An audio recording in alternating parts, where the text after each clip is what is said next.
Happy Monday and welcome to another episode of Wrestling Tonight, live from the No Sales Studios. I'm the Ace of Tavern, Acefield Retro. As one door closes, another opens. With me by my side is the one bad Chad. What's up, dude? Not a whole lot, man. These are my favorite kind of episodes when we're reacting to the weekend behind us. We're looking forward to the weekend ahead of us. I mean, this is about as good as it gets when you're a wrestling fan. You got cool stuff to talk about and cool stuff to preview. So I can't wait to get into it, man. Yeah, before we get into the big stories, I just want to say when I was watching the wrestling this weekend, whether it be Collision or with Forbidden Door on Sunday and even Rampage on Friday, which was a lot of fun with SmackDown, I just realized this is why we do this, man. The conversation that can get started with the in-ring stuff, the out of the ring, so much fun, man. We're on the precipice of this really fun summer that's awaiting us. And you've been mentioning too on the flagship, every time we look towards Forbidden Door, we don't want to look past it because there's a lot of good content. But now that we're past it, there's so much out there to talk about. What's going to happen in the build to All In and eventually All Out, not to mention Money in the Bank. There's so much to break down. Yeah, I mean, Forbidden Door was an incredible event, not to bury the lead, but there was a lot of good stuff on there. But I was looking forward to being beyond it just because I knew once we kind of settled all of our New Japan storylines on AEW, the big push to All In and All Out is going to be fun to see what formulates, what's going to be those big matches at their first ever stadium show. So I'm excited and lucky to say we got to see an event like Forbidden Door 2, and now we get to kind of fantasy book and talk about all the what ifs in the future. Absolutely. Well, that being said, let's get to our first story, and it's breaking down the event that happened last night. Big stories.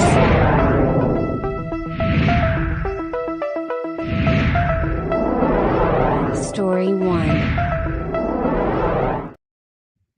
Big story number 1, and don't let MJF fool you.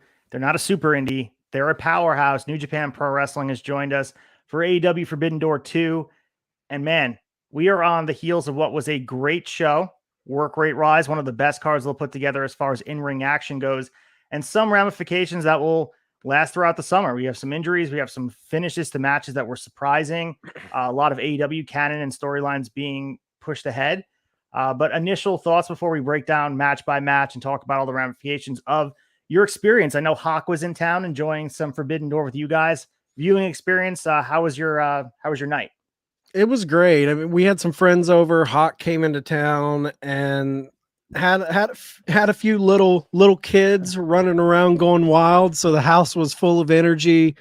We grilled out and had Forbidden Door on from the jump. Sneed was here to take it in off of his Myrtle Beach vacation. So we were having a lot of fun. And it's one of those events like Hawk he doesn't know the New Japan guys, but I don't think it's one of those events that'll pull you in just from the work rate, just from the matches. I think it was a fun event to kind of pull people in and maybe pique the interest. Maybe you saw some guys that like, oh, I want to watch New Japan a little more than I am. So I think that's the benefit of Forbidden Door is it's a good gateway drug for people to check out things that they may not be checking out. Just real quick before we dive in, Ace, got a comment, got to throw it up. Rock'em Sock'em Wrestler says, and cool people to talk about it. Love Ace and Chad kicking off my week with this show. Thanks for watching, dude. We appreciate you. We absolutely appreciate that. And, we got some news to start the middle of the day leading up to Forbidden Door. And it was Adam Cole was pulled off the card with an undisclosed illness. He was at Comic-Con the night before, but apparently he arrived at the arena in Toronto and had a fever. They sent him home. He was not feeling well. And they pulled off his match with Tom Lawler, which we heard Filthy Tom Lawler was very upset about it. In the presser after, they discussed where this would take place, maybe at a Dynamite or a future event somewhere down the line. But hopefully Adam Cole is good. I know he was just not feeling well, and they got to go through the precautions in 2023 of what that looks like. But I guess this was kind of a blessing in disguise, because if you add Adam Cole and Tom Lawler to this card, I think you take off some of the end of those matches. Like, does Will Ospreay and Kenny Omega go as long? Does Okada and Bryan Danielson have the same amount of time? So if you add that match to the card, I don't know. I think the night plays out differently. Yeah, we were saying the same thing because the event went literally right to midnight. So right. when I thought, man, if Adam Cole was on here, stuff's getting chopped. And it's probably coming out of the big matches. I honestly expect maybe they added time to those matches, being like, hey, you guys can do a little more if you want to, because we have this open slot now where we don't have this match. When I saw Tony Khan's tweet come down that Adam Cole was out due to an illness, I'm glad that it came out that it was a fever, possibly, COVID precautions. They've got a, especially day of, they're going to take the precautions, but I was a little scared at first. I'm like, please don't let this be something with the dude's head. Like, don't let him re-aggravate the concussion protocol that he was in for 6, 7, 8 months, however long it was. So I'm just glad that it's just a fever, cold, get well soon, Adam Cole. I don't think I saw, filthy Tom Lawler quoted gutted.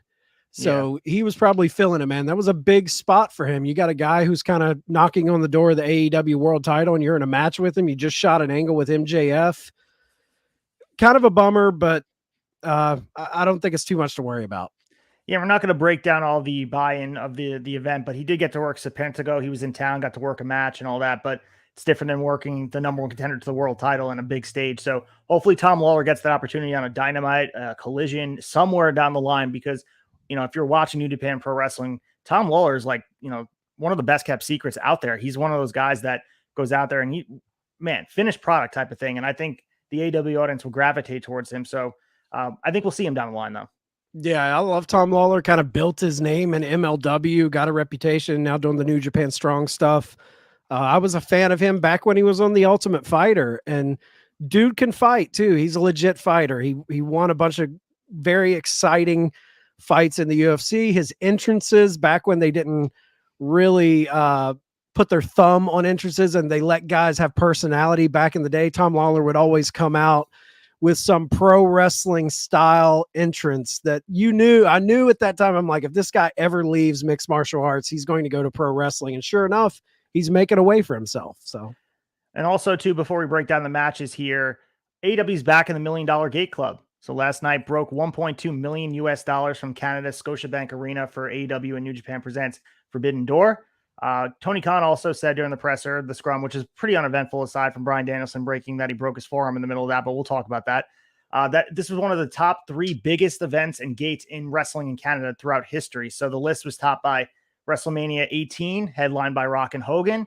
That was the Toronto Sky Dome. And then the other one was WrestleMania 6 at the same Sky Dome, which generated $3.4 million in the gate. And then the Sky Dome for 18 was 3.9. So not close to that, but being top 3, especially in the history of wrestling in Canada, that's a big deal for AEW to put a feather in their cap.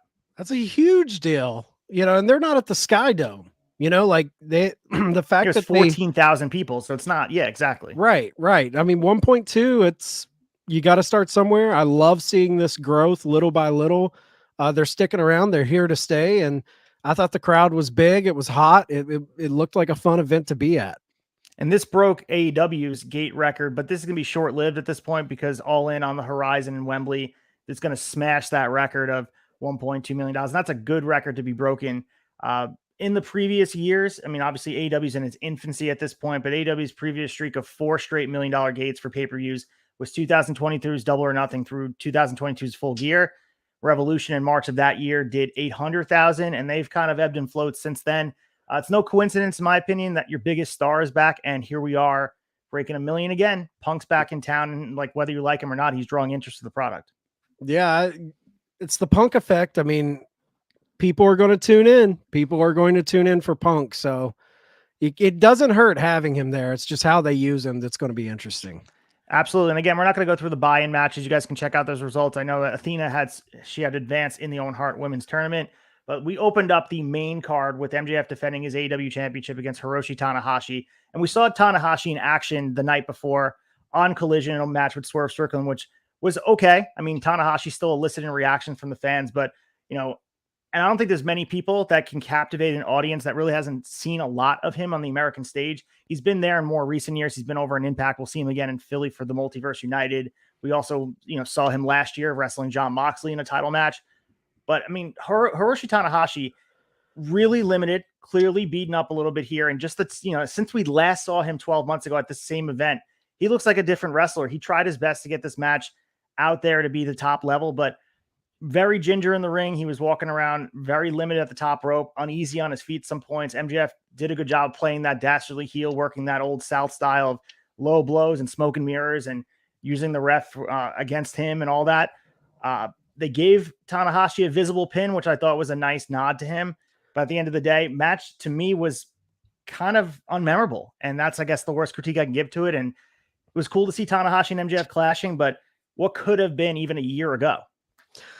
Yeah, I mean, Tanahashi's showing road wear. When you work that style, though, I'm impressed that the guy's still getting in there and doing it. Like, he is a legend, though. Like you said, he can captivate a crowd. He can draw you in. He has that aura to him.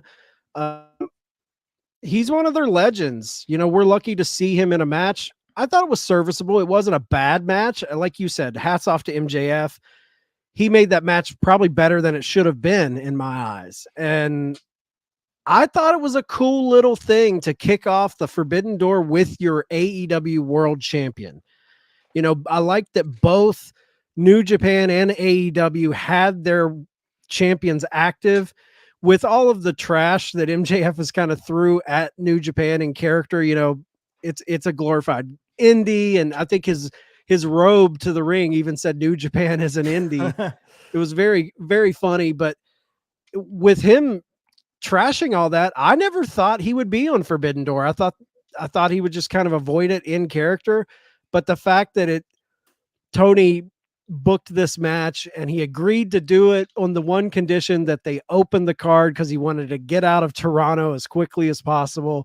And if you go to his social media immediately, I think it was during Forbidden Door, Yep. He posted a video of himself walking through the airport like, I'm out of here. So I think it all played into MJF's character. Match wasn't a barn burner, but honestly, dude, on this card, it's going to be hard to stick out because there's a couple matches that really kind of took the cake for me, and they're obvious, but yeah, I thought it was a fun, just solid way to kick the show off.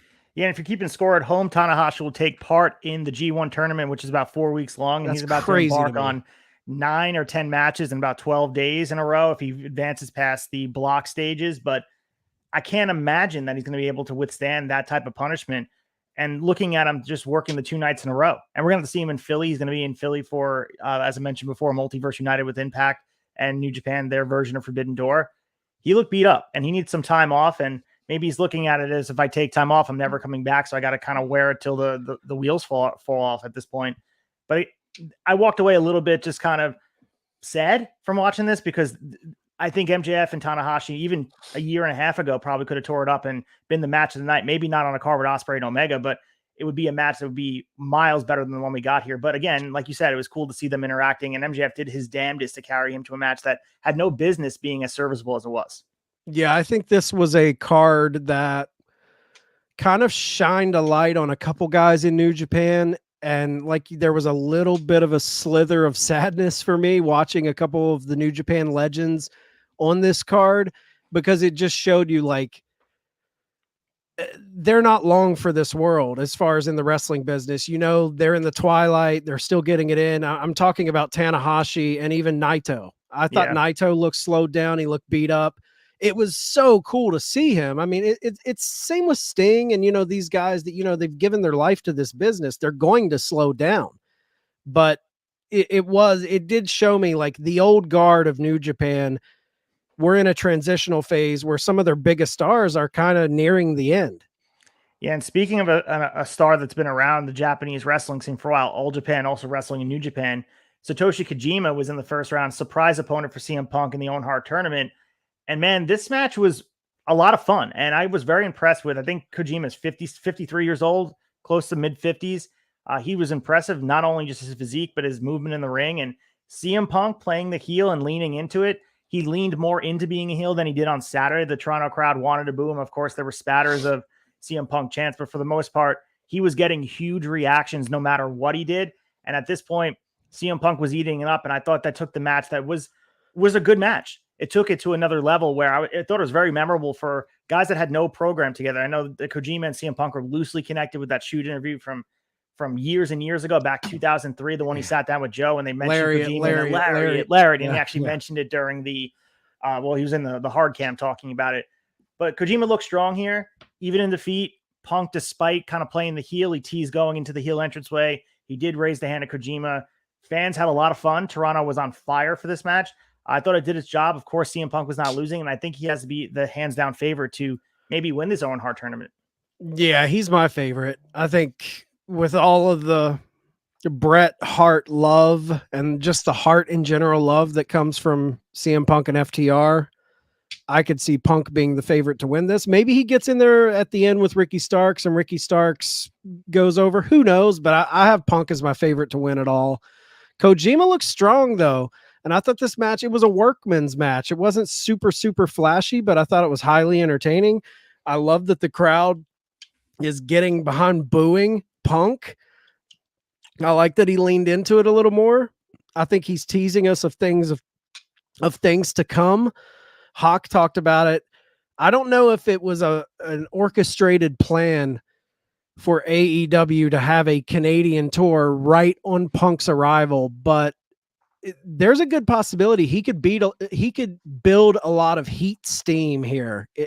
Touring through Canada, home country of Kenny Omega, it's all on the table. Who knows? The fans have control to really dictate where we go here. So if you're a Canadian fan, you're listening to us, crank up the boo birds. The more he gets booed, I think the better chances we have of getting some sort of Omega Punk Elite type of thing going on. I'm still holding out hope for it.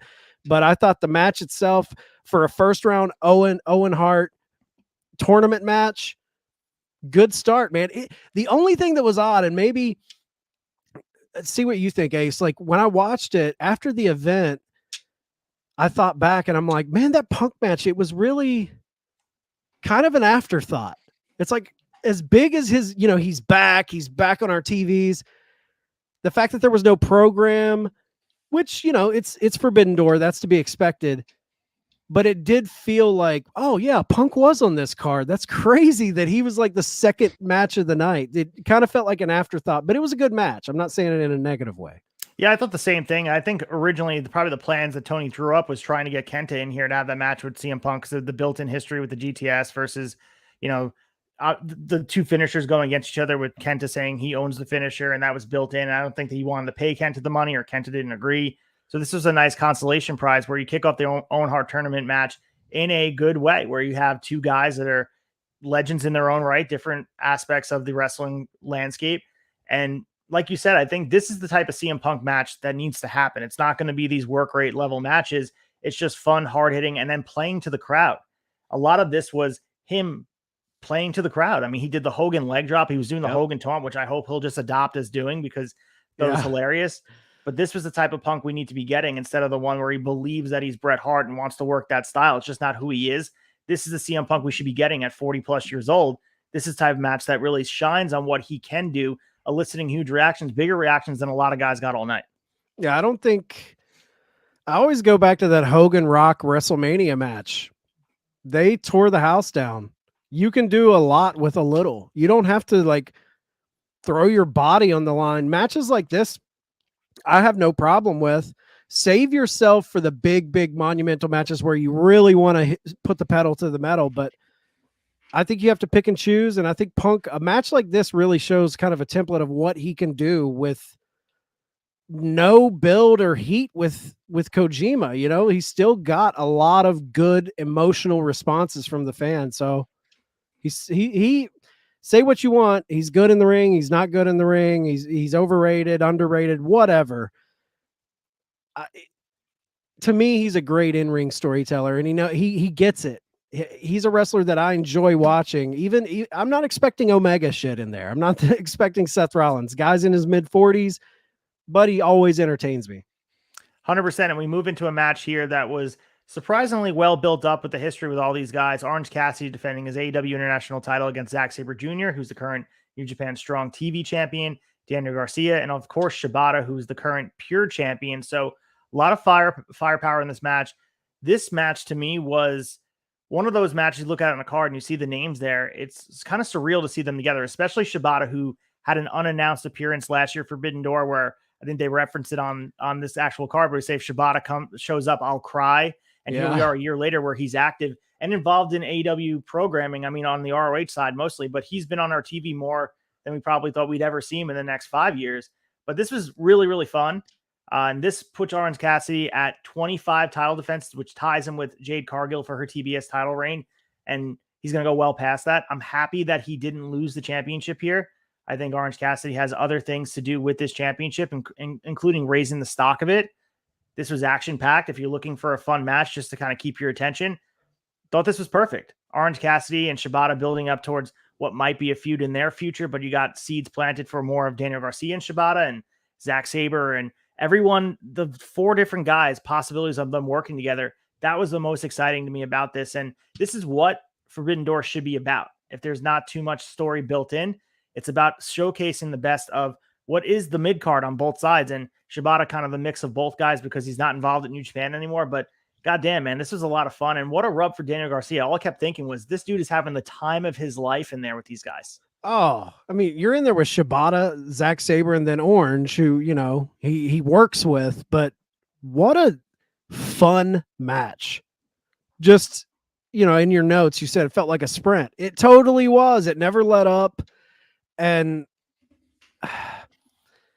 this was huge for Orange. I think a lot of people were thinking someone might win other than him, but for him to get his 25th title defense in a match like this against these guys, and like you said, all of these matches, potential matches, obviously we got Garcia Shibata probably at Death Before Dishonor. We're building on that. We've got Shibata and Orange constantly teasing what a match that would be. And the thing I really like about this match is I would say probably a month or so ago, this Orange Cassidy run has really taken hold of the fan base where it's people are aware of the streak now. It's not just him coming in and defending, and it is a noticeable thing with the fans where now they're in a position where this run can build someone. Whoever beats him, it's got to be a big moment. Like now you're getting into territory where you want it to mean something when he drops this title. I think he's elevated this title beyond the TNT title. Arguably it's one of the best runs going right now in wrestling.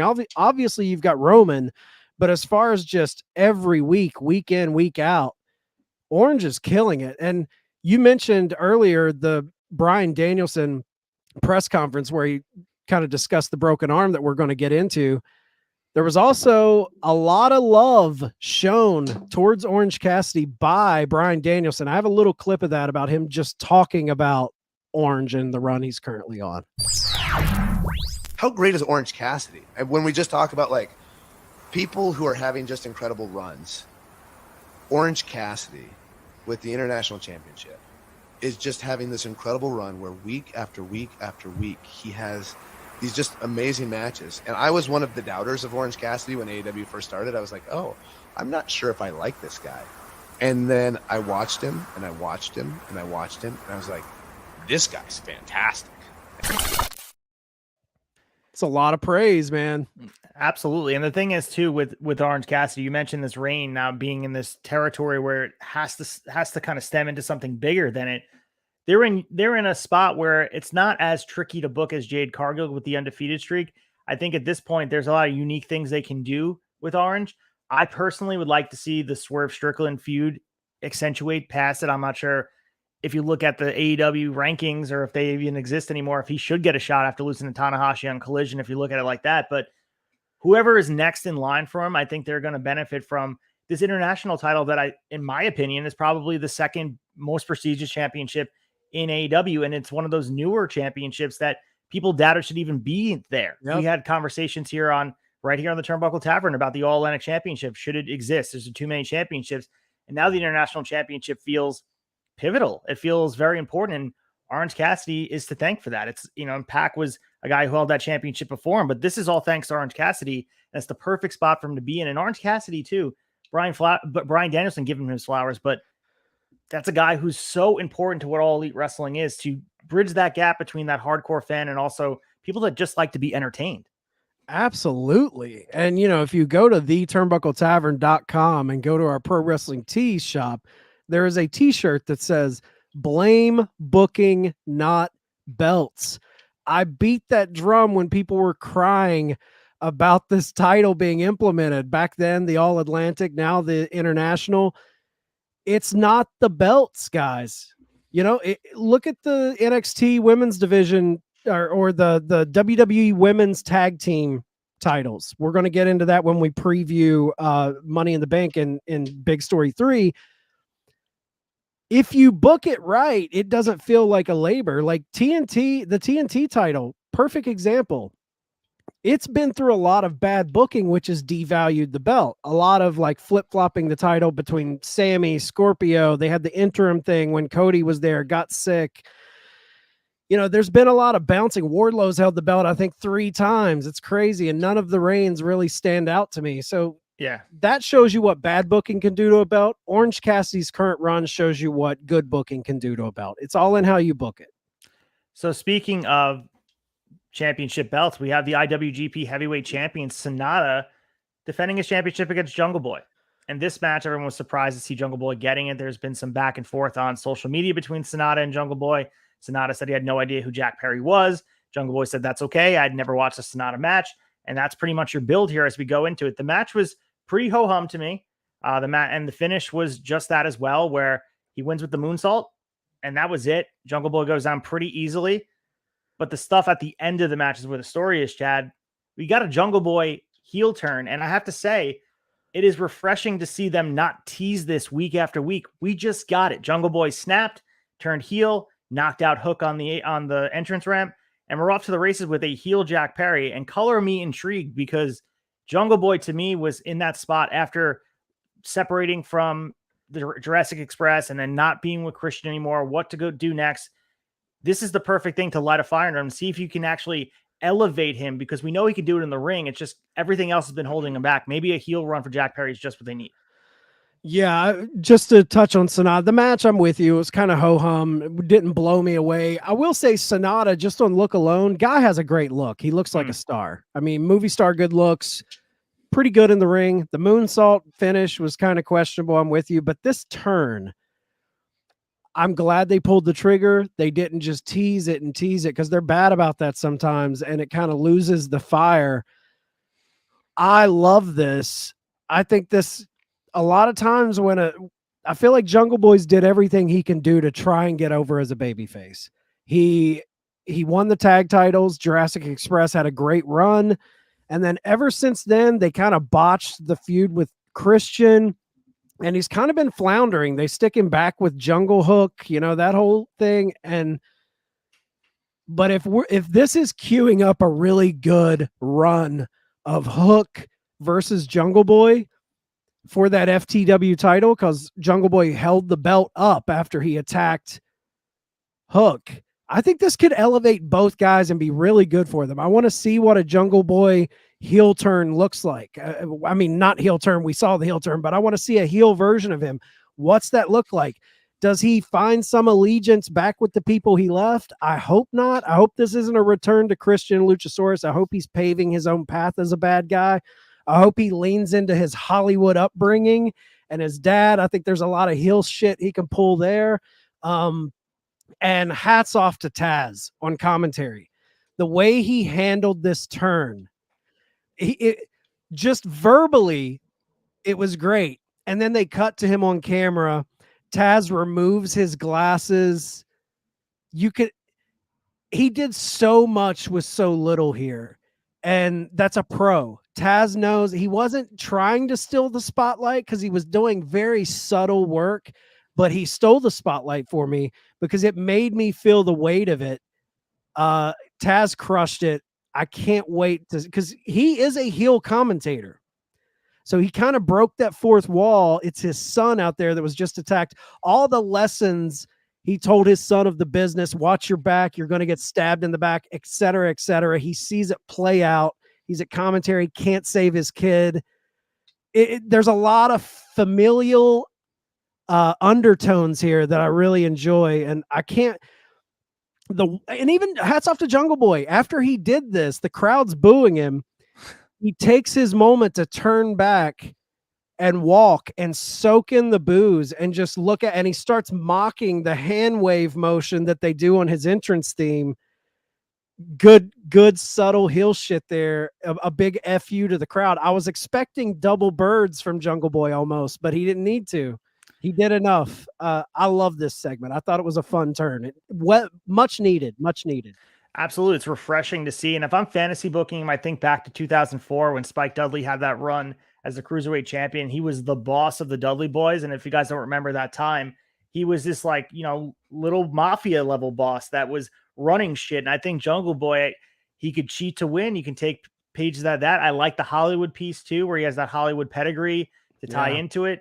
I think this is just what they need, because when you book those 4 guys in the main event or Double or Nothing, MJF clearly going over. Now the real test is, what do you do with these guys next? Of course, Darby has the Sting stuff to lean on. Sammy has the JAS stuff. Jungle Boy was always going to need to do something different. And then this match with Sonata, I'm thinking to myself as they book this, how is he going to take another loss here? Well, this is how, because now it reinvents exactly who he is, and it's pivotal towards his character development. Now you can kind of work on the promos in a heel sense, which a lot of times is a little bit easier.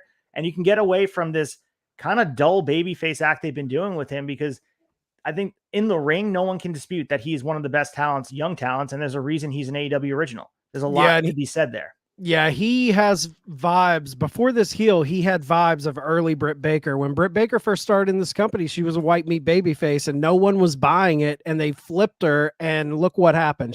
She's off to the races. Sometimes a good heel turn. I mean, look at Roman. They were shoving. I'm not saying he's going to reach Roman levels, obviously, but just the tactic of taking a guy you want to be a babyface, but the crowd isn't getting behind it, and then turning them, and the crowd gets behind them. And then it's easier once you can get them behind someone as a heel. I think it's easier to flip into that babyface role. And Jack just never was getting, he was over a little, but he was never to the point he should have been. So I think this is going to be great for him. Absolutely. I think we're going to see that FTW championship match probably on a Dynamite soon. And it wouldn't shock me to see him taking. Why not give him some gold, first singles gold in his career, and we'll have him go in AEW and run a little bit of roughshod on the face side of the roster, which would be refreshing because we're so used to seeing him on the losing side of things. Yeah, and defend that title. Bring that FTW title up a little bit. I know it's an unsanctioned title, but it'd be fun to see Jack Perry out there with the strap on. And much to Taz's chagrin, the commentary of Taz calling his matches when he's defending the belt he held in ECW, there's a lot of fun stuff there. So our next match here was a multi-man tag match, and this was a lot of fun too. Hangman Adam Page, the Young Bucks, Matt and Nick Jackson, Eddie Kingston, and Ishii taking on the BCC, Takeshita, and Shota Umino. So a lot of good moving parts here. Hard-hitting strikes. I mean, look at all the guys in this. It would not shock you to see this here, and a lot of good action. Hangman and the Bucks did their normal stuff there, stealing the show. One thing I had an issue with really was the Eddie Kingston, John Moxley stuff. I'm not sure if you had the same issue with it, but really, if you're looking at logic, of course they're friends and they don't want to link up, and Eddie had a problem with it, but you knew what the match was. If you're his teammates in kayfabe, you're looking at this, looking at Eddie saying, how don't you know you're going to be in the ring with John Moxley, and him being upset with his tag partners that you're putting them in the position. Thought that was a little weak for me, but other than that, the match from start to finish was fun. I thought there's a lot of story here. I like that Ishii got his shine, and Ishii was the guy who honestly was the brightest out of everybody, which was a nice surprise because usually it would be one of the AEW guys. This seemed like giving Gato a little, and New Japan guys, a lot of leeway here. Like, let's give Ishii his time to shine, put the spotlight on him. And I thought he took it and ran, whether it was the Takeshita knocking him out with the forearm, him getting all his spots in. I thought he honestly looked like the biggest star in the match, which says a lot for all the star power that was in there. No, he looked great. I mean, to stand out amongst the people that are in there, like you said, it was pretty impressive. But I think the biggest thing he did in this match is allow Takeshita to knock him out with that forearm. What a pro move to give Takeshita that moment. I mean, that to be able to go to carry that with you in the coming weeks, being able to say, hey, I knocked out Takeshita, or I knocked out Ishii. That's a huge feather in Takeshita's cap. And new entrance music for BCC. Looks like they're going away from Wild Thing. I thought it was a little more intense. Maybe it was just for Forbidden Door, but it felt like much more edge to it. And Takeshita coming out in the leather jacket, I thought, I'm loving seeing him find this swagger and attitude and heel demeanor. He looked like an it guy standing next to Mox and Claudio. Like he's growing in aura every week to me. Like he's just getting bigger and bigger. I think they're doing a great job with it. Match itself, it was exactly what I thought. I did have a little bit of a problem with the Kingston Moxley stuff, but it was fun watching them square off and just trade shots. That was a fun little moment, but overall match was exactly what I expected it to be. Just chaos in a fun way though. Yeah, party match, which leads us into the Women's Championship match, which if you're cutting matches from the show and putting things on Dynamite or Collision, this is one of the matches you could have done that with. Toni Storm defending against Willow Nightingale. Pretty much same formula we've seen from every Outcast match where they get involved and they put Nightingale at a disadvantage and they're trying to keep her strong because she's holding New Japan Strong Women's Championship. And this was kind of booking 101 on their side to keep both of these competitors strong going forward. I guess they're also trying to keep Willow strong for the Owen Hart tournament as well because she's in there. So she takes the L, obviously, because of all the shenanigans going on with the Outcast, but could have been gone off this card, wouldn't have mattered to me. And, I guess that's the biggest critique I have on it is that it probably felt like more of a TV match that should have been picture in picture and just on our screen on a Wednesday. No, I'm with you. It didn't feel big. It didn't feel elevated. It felt like a Dynamite match. I mean, it was a solid, serviceable match. They didn't stink the joint up or anything, but I guess that's a problem you have when you have such banger matches on Dynamite. They don't hold back. They give good matches. You really have to go above and beyond on a pay-per-view match to make yourself stand apart. And I think the women's booking has been sort of weak in a long, long time. It's been lacking. And this, I can't really fault the story because the story is the New Japan Strong champion going against AEW champion. I guess that's the story in a Forbidden Door type of match. But yeah, it left a little bit to be desired for me. You could have cut this match and it would have been fine. I thought it spoke volumes about it, especially Tony Khan was talking about wanting to involve Stardom talent, but they had a show the same day. So Stardom Sunshine pay-per-view from the Yoyogi National Gymnasium on the same exact day. So it wasn't possible to have any of the Stardom women there. So maybe it would have been Ai Watami or someone like that wrestling Toni Storm, where we would have felt a little bit bigger. But we just, again, if you couldn't get the Stardom women, maybe don't defend the women's championship there because two AEW women going at it is not really a Forbidden Door vibe. And you don't just have to have a women's match to have a women's match. So again, they didn't stink the joint up. So I think we're kind of nitpicking here, but one of those matches that really I looked at as just they could have done much more and they didn't. So yeah. So the match they did a lot in is the next one. I think we're going to be talking about this match for a very long time. Will Ospreay taking on Kenny Omega for the IWGP United States Championship. Man, what can you even say about this match? You haven't seen it yet. Stop what you're doing right now. Pause this video. Go watch the match. Or you know what? Put us on audio. Watch the match on silent. Even the commentary is good. Match was absolutely phenomenal. And their Wrestle Kingdom match, I guess it's going to be 1A, 1B. As far as match of the year, both these matches had different formulas. They definitely worked a different style. These guys are willing to put their bodies on the line in such a different way.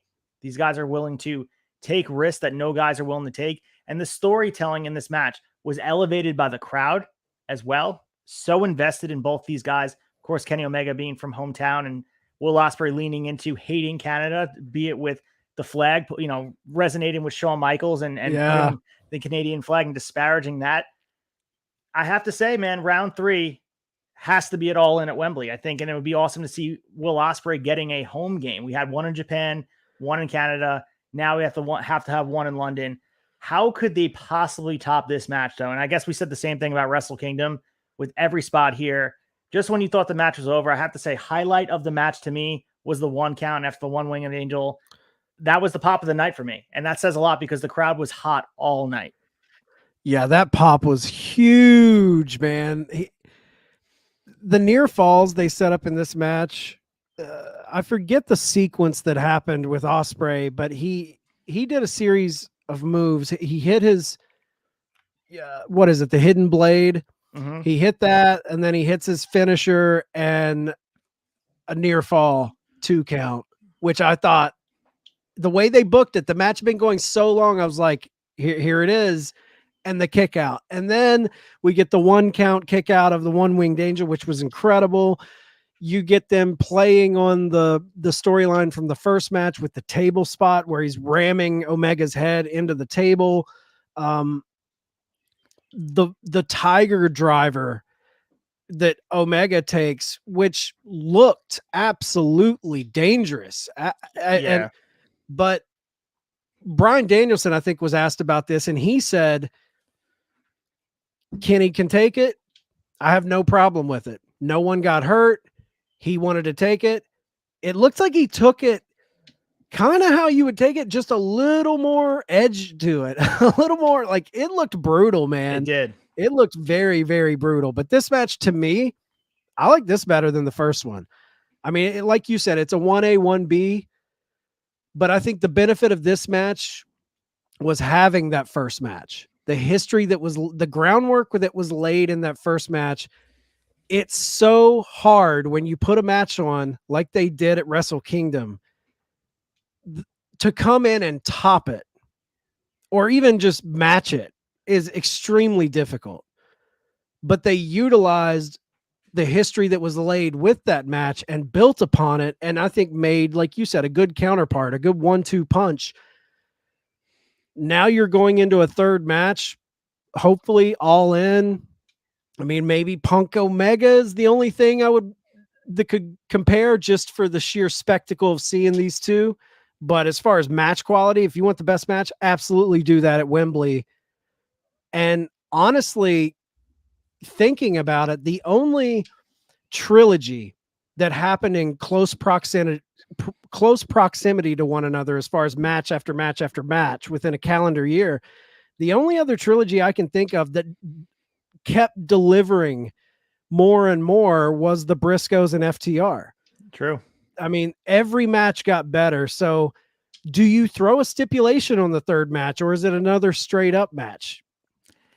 Yeah, and I think the biggest thing from this match is how do you top it? And maybe it is a stipulation that takes it the next step. And I think the stage itself will provide the landscape of making this feel bigger, and then in reversing the roles where you would imagine the All-In crowd would be behind Will Ospreay. I guess you can't predict what the crowd will react like because Ospreay's been such a fantastic heel, but I think we're going to get this match at All In. And even if you want to do Punk Omega, you put it at All Out on a pay-per-view for AEW side, I think you kind of, at this point, have to do this. They're 1-1. The feud's not finished. It seems like they developed some mutual respect. And some of these spots in this match, this is the type of stuff, if you watch New Japan Pro Wrestling, you're kind of used to it, and it washes over you a little bit. But on an American landscape, I know I was in Canada, but for a North American fan to be watching this, I just was blown away that these guys went out there, especially as beat up as they both are. Will Ospreay has a lot of miles on the body. Kenny Omega probably even more. Will Ospreay actually said after this match that he's going to put an end to taking independent bookings after this because he just wants to focus on what he can do in the ring here because he's noticing there's a lot of miles. I'm sure these guys feel absolutely awful after this match, but accomplished.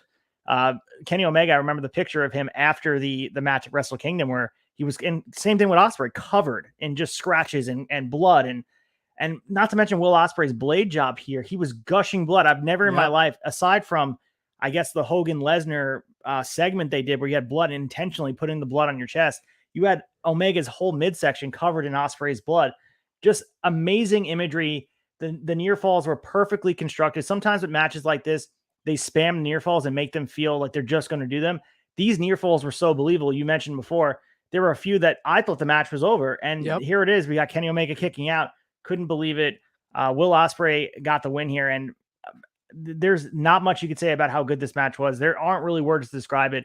And I think I felt bad for everyone that had to follow it. And I think both matches were damaged because of this crowd. They were absolutely exhausted and tapped. They tried their damnedest to, as we'll talk about the main event, to stay engaged and stay locked in, but it's almost impossible because it's almost that Hogan Rock effect. Triple H and Jericho had to follow it, and you just can't, man, because they gave it all during, and they had to. Yeah, I mean, it's the opening band telling the headliner, follow this. I mean, these two guys, you're not following this shit. It was so good. And what's Jim Cornette call Omega? Twinkle Toes or Kenny Olivier or whatever he calls him, like, right. Dude, this guy, people can say whatever they want. he can tell a story in the ring. Like the drama, the suspense. Not to mention, dude, this match started off with very grounded wrestling. Like hammer locks and a lot of just grounded wrestling. And then when it was like a snowball out of control, kept building and building and building, and the near falls and the suspense they built on the back half of this match was incredible. How long was it? A 40-minute match? Just about, yeah. Wow. I mean, go watch it, guys. We can sit and give superlatives all day, but this match, this to me was the match of the night.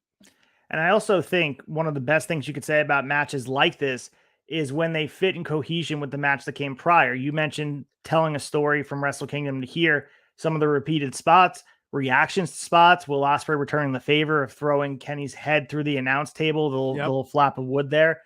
And yes, these matches can live alone in their own vacuum, but they almost get emphasized and better when you watch them in succession. And I hope they continue to build that, where we might be looking at some of the best singles action as far as in 1 year, a trilogy that will be hard to be topped by anybody, two of the best to ever do it. And whether people say admit it or not, Kenny Omega is one of those guys. He's going to be remembered as a top 10 in-ring competitor ever, what he was able to accomplish. These matches with Okada, with Will Ospreay, now in AEW, all those matches with Moxley and Bryan Danielson and Chris Jericho and New Japan and all that stuff. These matches are just beyond words. I mean, these guys went out there and gave it their all, and you have to be thankful to be able to witness it, because I felt very gracious that these dudes went out there and put their bodies on the line. It was a historical match. I mean, this is something you'll look back on. This was a big, big, big match. And just a quick shout out to the little Don Callis element. Yeah. Don Callis got ejected, comes back in. He's kind of aligned himself with Ospreay. Maybe Ospreay joins the Callis family because he's looking for a family. He said on the most recent edition of Talk is Jericho, he's looking for more family members with Takeshita. So things could get interesting. I loved that added wrinkle, the fallout with him and Kenny. I think not only does that build within this Omega Ospreay storyline, but that builds in our AEW Dynamite storyline, the whole drama with Callis and Omega. They were serving two masters here from storytelling, and I thought both added so much to the journey we're on. So the 6-man tag had the unenviable task of following that match. It was Sting, Darby Allin, and Naito taking on Chris Jericho, Sammy Guevara, and Minoru Suzuki.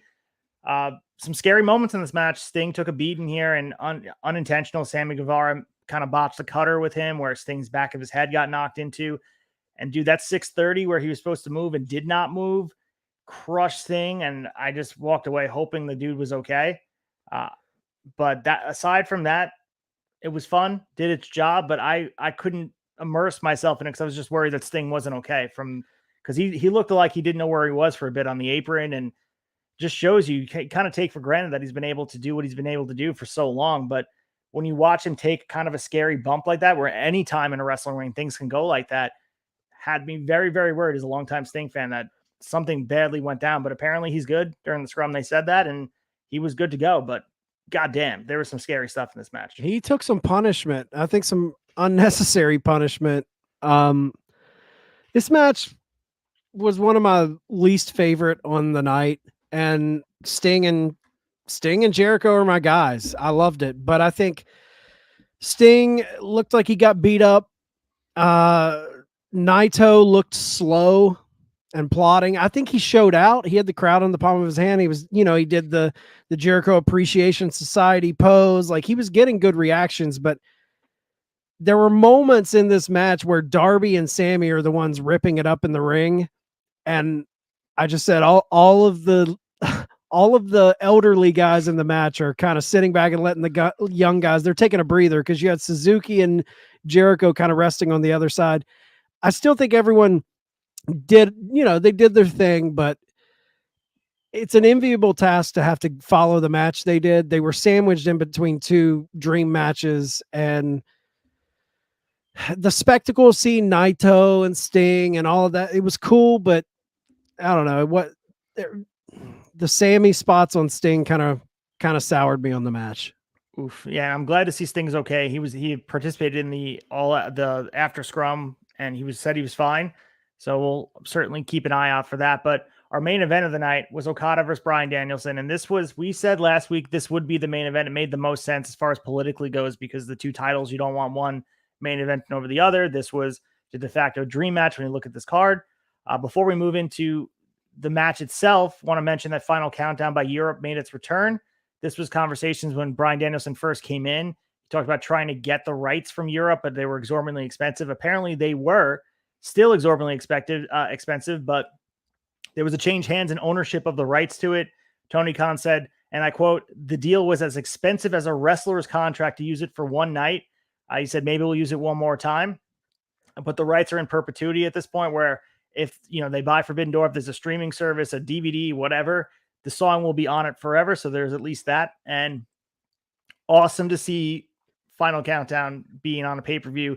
Had me pumped up. Bryan Danielson was pumped up, and this is his theme song, ROH and all that. I do like his theme song currently that they constructed for him, but this is Bryan Danielson. When you think about the legend of the American Dragon, how did he not have Final Countdown? Yeah, this was epic. I think if he uses this song again, Tony said maybe one more time, it's probably going to be All In. It was cool to see it, but I mean, what are you saying to your roster when you're like, I'm spending a wrestler's contract on a song for another wrestler? I think most people get it. It's fan service. Fans love that shit, but it was cool seeing Final Countdown. It was an epic entrance for him. So Excalibur hyped this up too, saying a dream match, you're setting unrealistic expectations. And we also mentioned the Ospreay Omega match where the crowd was tired. This is a long night, not to mention the buy-in of the show. And then obviously you have a whole night of wrestling. I thought the crowd in Toronto, I know there's been some critique on social media about the crowd not being up for this match. I thought they did a good job. I really do, especially with the length of the night. And I think the match delivered. It told a different story. And of course, I think they went in there trying to tell a different story than the Omega Ospreay match. They didn't want to match blow by blow what they were doing. This was more ground and pound submission based. And I really think that the unexpected finish with Bryan Danielson being able to tap out Okada told a very good story. And if my calculations are correct, the last time Okada tapped out was 8 years ago from Zack Sabre Jr. So it doesn't happen often. The fact that Danielson was able to do this here, and maybe that extends into a ZSJ and Bryan Danielson feud going forward, because ZSJ was able to tap out Okada, and there you go. Plant the seeds there, two of the best technical wrestlers to ever do it. I thought this match was great, and I do like how the announcers really sold me and everybody watching that the reason Okada tapped out was not because he gave up. It was because he's trying to preserve himself for the G1 that he's trying to defend. He's won it 2 years in a row. It's coming up in 2 weeks. I thought it was good. And the match itself, like you said, it's paced differently, but I thought it lived up. I really did. And I think they had a very challenging uphill task to keep the crowd invested. We got "This Is Awesome" chants. The fans were behind it. They were shocked at some points. And man, Bryan Danielson broke his fucking forearm 10 minutes left in the match and finished it, celebrated, arm hanging down like a passenger, as Excalibur or Kevin Kelly called it. What else could you ask for? The match could have been even better, and that just speaks volumes. He made the match with 10 minutes left. They went out there and finished it. Instead of stopping the match, he broke his forearm. Is there anybody else in any profession to go out there and be able to work with a broken arm to the level that Bryan Danielson was able to do what he did? Especially doing all the submission maneuvers where you're using both of your limbs. I thought he did it. In wrestling, I think that's one of the things we love is like is he just selling that or is he really hurt? So you didn't truly know what was going on. What a tough son of a bitch, man. To go 10 minutes with a broken forearm and pull off the finish. He used his legs to tie in that finisher where he didn't have that arm. I thought it was genius. I thought it was a fun way for the match to separate itself from Ospreay Omega. I love watching that old school kind of British style submission trading. Daniel's the best at it. And to see Okada going just stroke for stroke with him, I thought was very cool. The beginning of the match felt epic. I think Excalibur even commented, we haven't felt something like this since Danielson Omega at the first Grand Slam at Arthur Ashe. And it was so true. Like the fans were ready. They were hyped. I don't get the critique that Toronto wasn't up for this match. They felt alive to me. Mm-hmm. And I mean, Danielson getting the win here. It's big. It's big. And I love the storytelling in the match where he's going after Okada's arm that he uses the Rainmaker. Like he's attacking that arm throughout the match. And Okada does such a good job of selling. He's so underrated. I like the mystique behind Okada. This was fun. We don't have to compare, guys. We don't have to compare Ospreay Omega to this match. We got two really fun matches that were drastically different types of matches, and I love this main event. And I think it should have main evented. Yeah. I think Omega Ospreay was definitely the better match, probably for me. But this should have main evented. I had no problem after this event was over that Danielson Okada headlined. Yeah, and obviously we talked about the injury. Danielson kind of casually said it during the presser, and he was going to be out 6 to 8 weeks according to doctors. That's not official. They were still assessing what was going on with him. It could be longer. Hopefully he's back in time for All In. That's about 8 weeks away. That puts him right there. I don't imagine he will be back. They're probably going to play it safe. And what I pulled away too is just the positivity exuding from him. Not only after the match, he's smiling from ear to ear, and even after, he's just so positive about. You mentioned the Orange Cassidy, and we played it here, and also just talking about the match and being so complimentary of the other talent in the ring. And despite has to be frustrated to get injured in a spot like this, it was a freak accident on an elbow where he didn't protect himself, as he said it. Things like that happen in a wrestling ring, but I just look at diametrically how different a lot of guys and have reacted to being injured and being frustrated. He gave the time, was respectful to the media, and sat there and was absolutely just the perfect advocate and spokesman for AEW, which speaks volumes about he's going to be Tony's right-hand man and be head of creative or whatever it is after he's done in the ring. The guy is well-spoken. I may be biased. He's my favorite wrestler of all time, but no, you're spot on, dude. I thought the same thing. I'm like, that is a leader. That's what a leader does.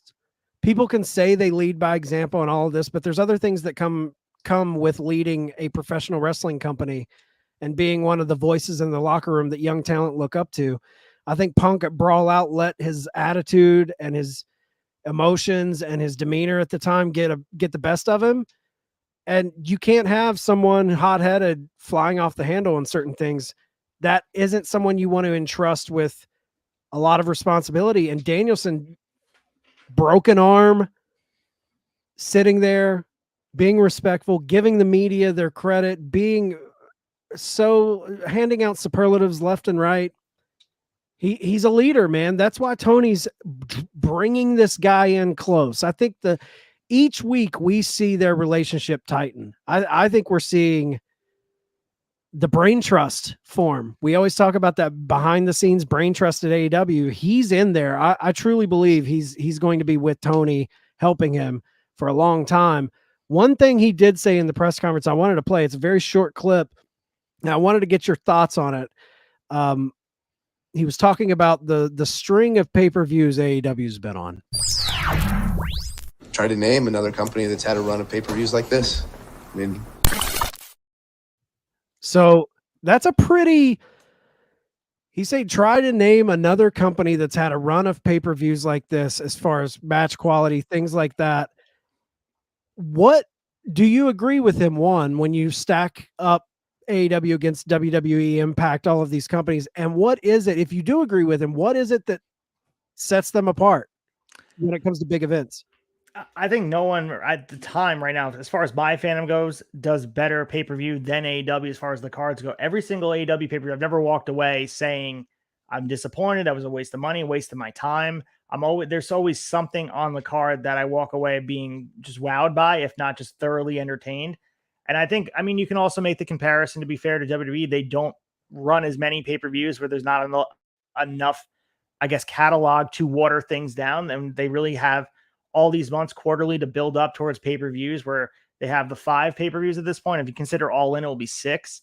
And WWE has sometimes 11, 12, something like that. So you really can't put as much emphasis and dream matches and all that on their cards. That being said, I think they put the most bang for their buck, where they're not going out there and just taking your money and expecting you just to watch. I think AEW feels like, and it might just be because they're still in their infancy of growing, they feel like they have to earn everybody's fandom. So they're going out there and trying their best to put their best possible foot forward, where, go years back. Mid 2000s, when you're watching WWE pay-per-views, there's been many pay-per-views I've turned off that just said, can't believe I just spent my money on that. I can't believe that just happened. I can't believe they made a mockery of my intelligence and said, we're doing this. And then you tune in on Raw, LOL, I'm watching Raw on Monday. It's just two different mindsets where Tony Khan lived through that era as a fan, and he wants to send the fans home happy. Even when the heel wins, you feel entertained and you feel like you're respected as a fan and for your time and money. And I think that's what AEW does well on pay-per-view. I'm with you. And props to WWE. They've been killing it with their shows, but the difference to me is a lot of times it's weird because people critique AEW so much about not giving us story. And maybe there's some credibility to that because we critique them on the flagship every Thursday the same way. And that WWE's doing the story. But the thing is, what I find with pay-per-views in WWE, it's top heavy. Like they focus obviously on the top heavy stuff, the bloodline stuff, and they'll have that banger in there, that Gunther, usually Gunther's in it. Gunther Sheamus, right. Like there'll be some match like that. But then there's a lot more weak spots on an overall WWE card for me where they might have the story at the top of the card that really invests you. Cody going after Roman that you're locked into. But AEW more than makes up for it in the in-ring delivery of tying up their quote-unquote weak story builds. Like the story might be weak, but a lot of times that match delivers. And they'll shoot cool angles too. So I tend to agree with Danielson. I think for me right now, nobody does pro wrestling pay-per-views like AEW. And I agree with you, Ace. They kind of...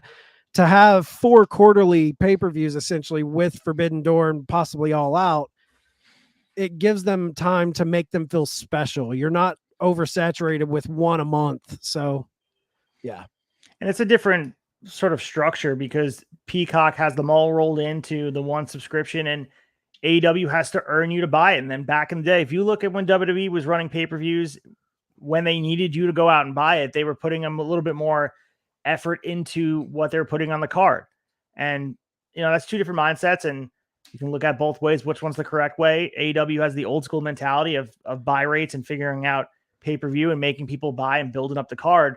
And WWE is, like you said, they should be applauded for what they've been putting in front of us for these pay-per-views. They're always entertaining. The last couple ones have been very entertaining. I fully expect what we'll talk about in big story number 3 at Money in the Bank should be a very entertaining card. Yeah. But are those pay-per-views worth $50? No, I don't think so. No.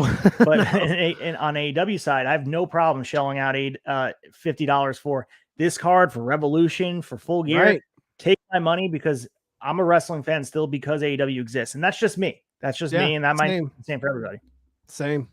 So I was very impressed with Forbidden Door. I walked away very happy. And for the build, we sit at the second Forbidden Door. I think that this one was just as good, if not better than the first year. And I think it's going to continue to get better as we see. You mentioned New Japan being in a rebuilding phase. I think they have some rebuilding to do as far as stars. Like Sonata, you mentioned he looks like a star. I don't think he's quite there at the level where a guy like Okada was, but we watch these dwindling stars. They have to do some work here. They have to find big time. Big time. The exposure on AEW is going to help, but they have a phase where 2020 crushed them. So they have to really get out there and find some new stars. And like I said, being on the AEW side is helpful because it gets some eyes on the product. And, more people watching New Japan is for the better for them. Yeah. And this relationship helps them tremendously. And I think this helps AEW tremendously because this adds a wrinkle that WWE cannot do, or not cannot, maybe will not do. Being so insular in your booking where you limit yourself on big surprises, big moments. And I realized the WWE universe wouldn't even know who this guy is or wouldn't react to a Sonata. I think you're selling those fans a little short. I think a lot of those fans would react, but they like to play in their own sandbox, which instantly lowers your amount of surprises, all of these things. And I know wrestling isn't built on surprises, but it's good to be able to pull one out if you need to. And I think this partnership has shown, even before Forbidden Door, just the random pop-ups on Dynamites and, AEW guys showing up like the Moxleys showing up in New Japan events.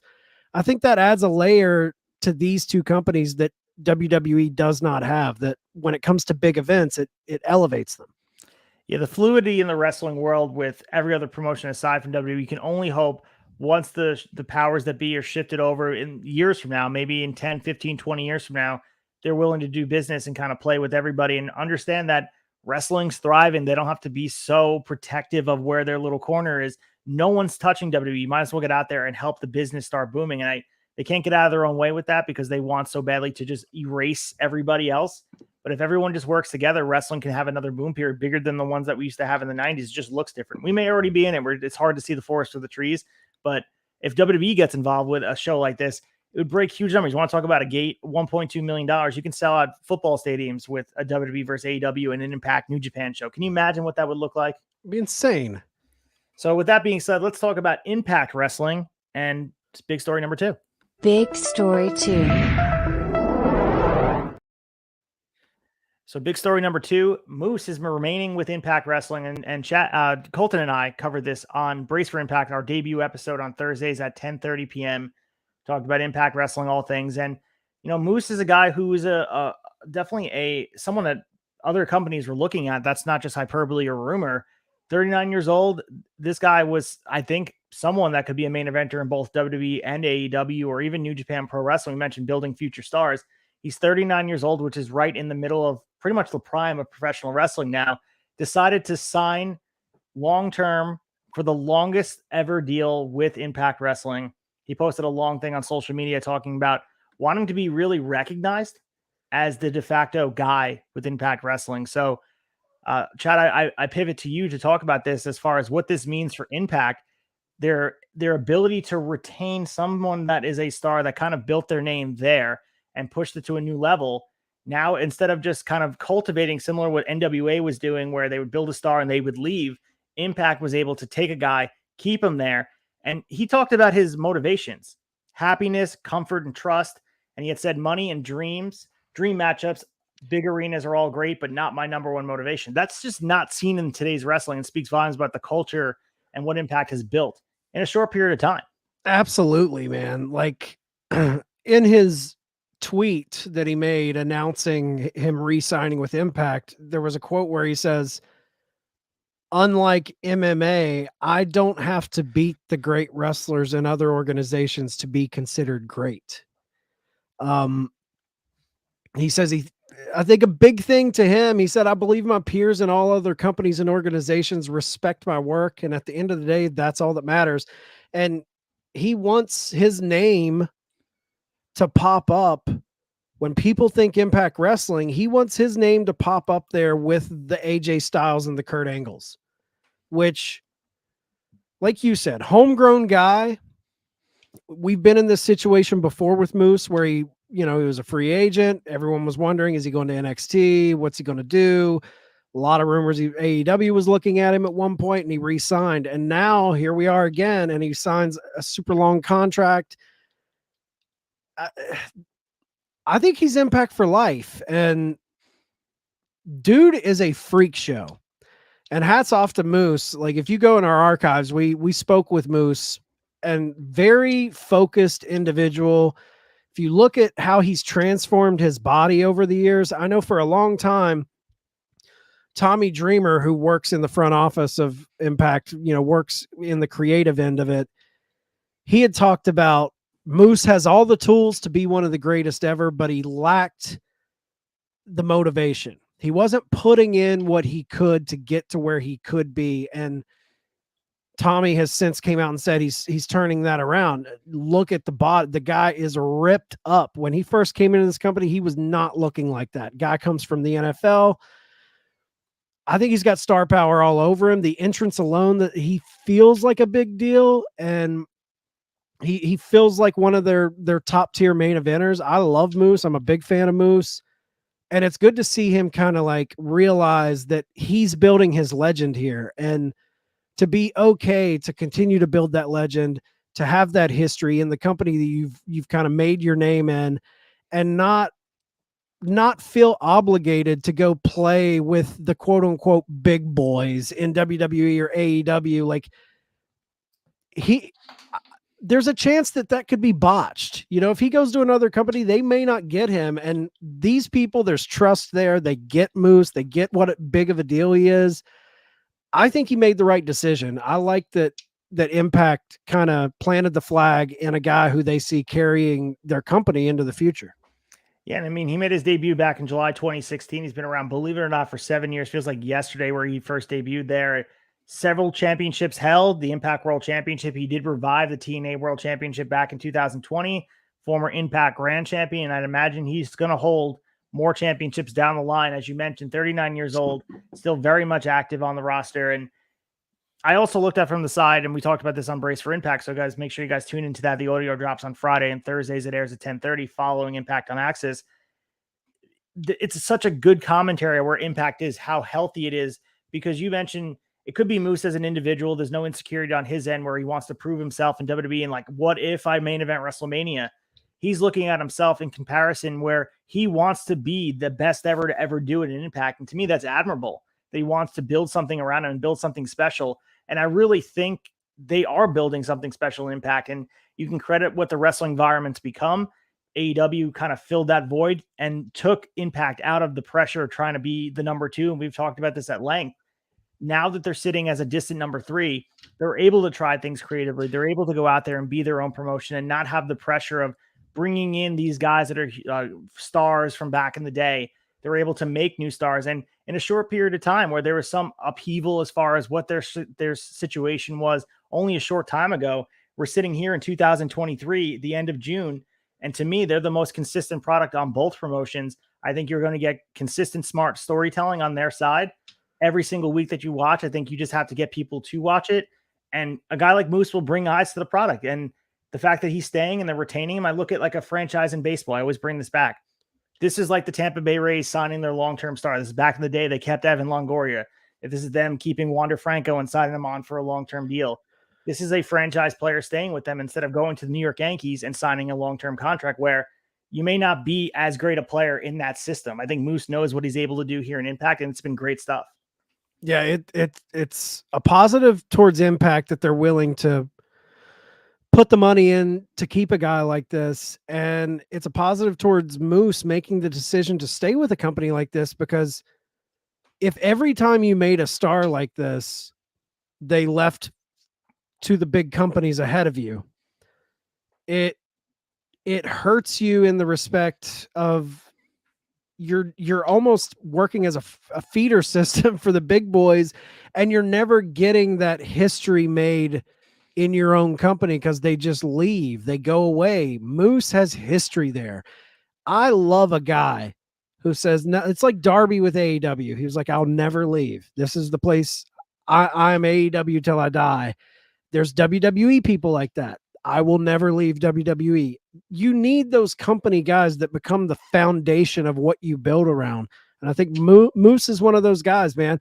I'm excited because with Aldis circling that title, I think a Nick Aldis Moose feud down the line could be a hell of a lot of fun. Two big guys physically and just in the aura of the company, two big names clashing. It could be a lot of fun. So getting a guy like that to stay around, and we need people like that in these promotions. You know, wrestling's all about floating. You know, you burn the territory out and you go to the new promotion, and that's been since the dawn of pro wrestling. But it is cool to see those stings in WCW. Never left until he had to. You know, that's always been a part of wrestling too. The guys that were kind of tried and true with their home promotion. So it's fun to see Moose lock it up with the company that's kind of made him who he is.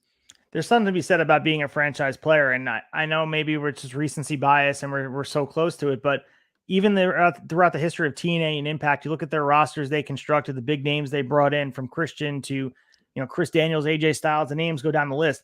I think you could put this roster they have constructed now with how dynamic and how flexible it can be and what these guys can do, and floating guys from mid-card to the main event, from tag teams to singles action.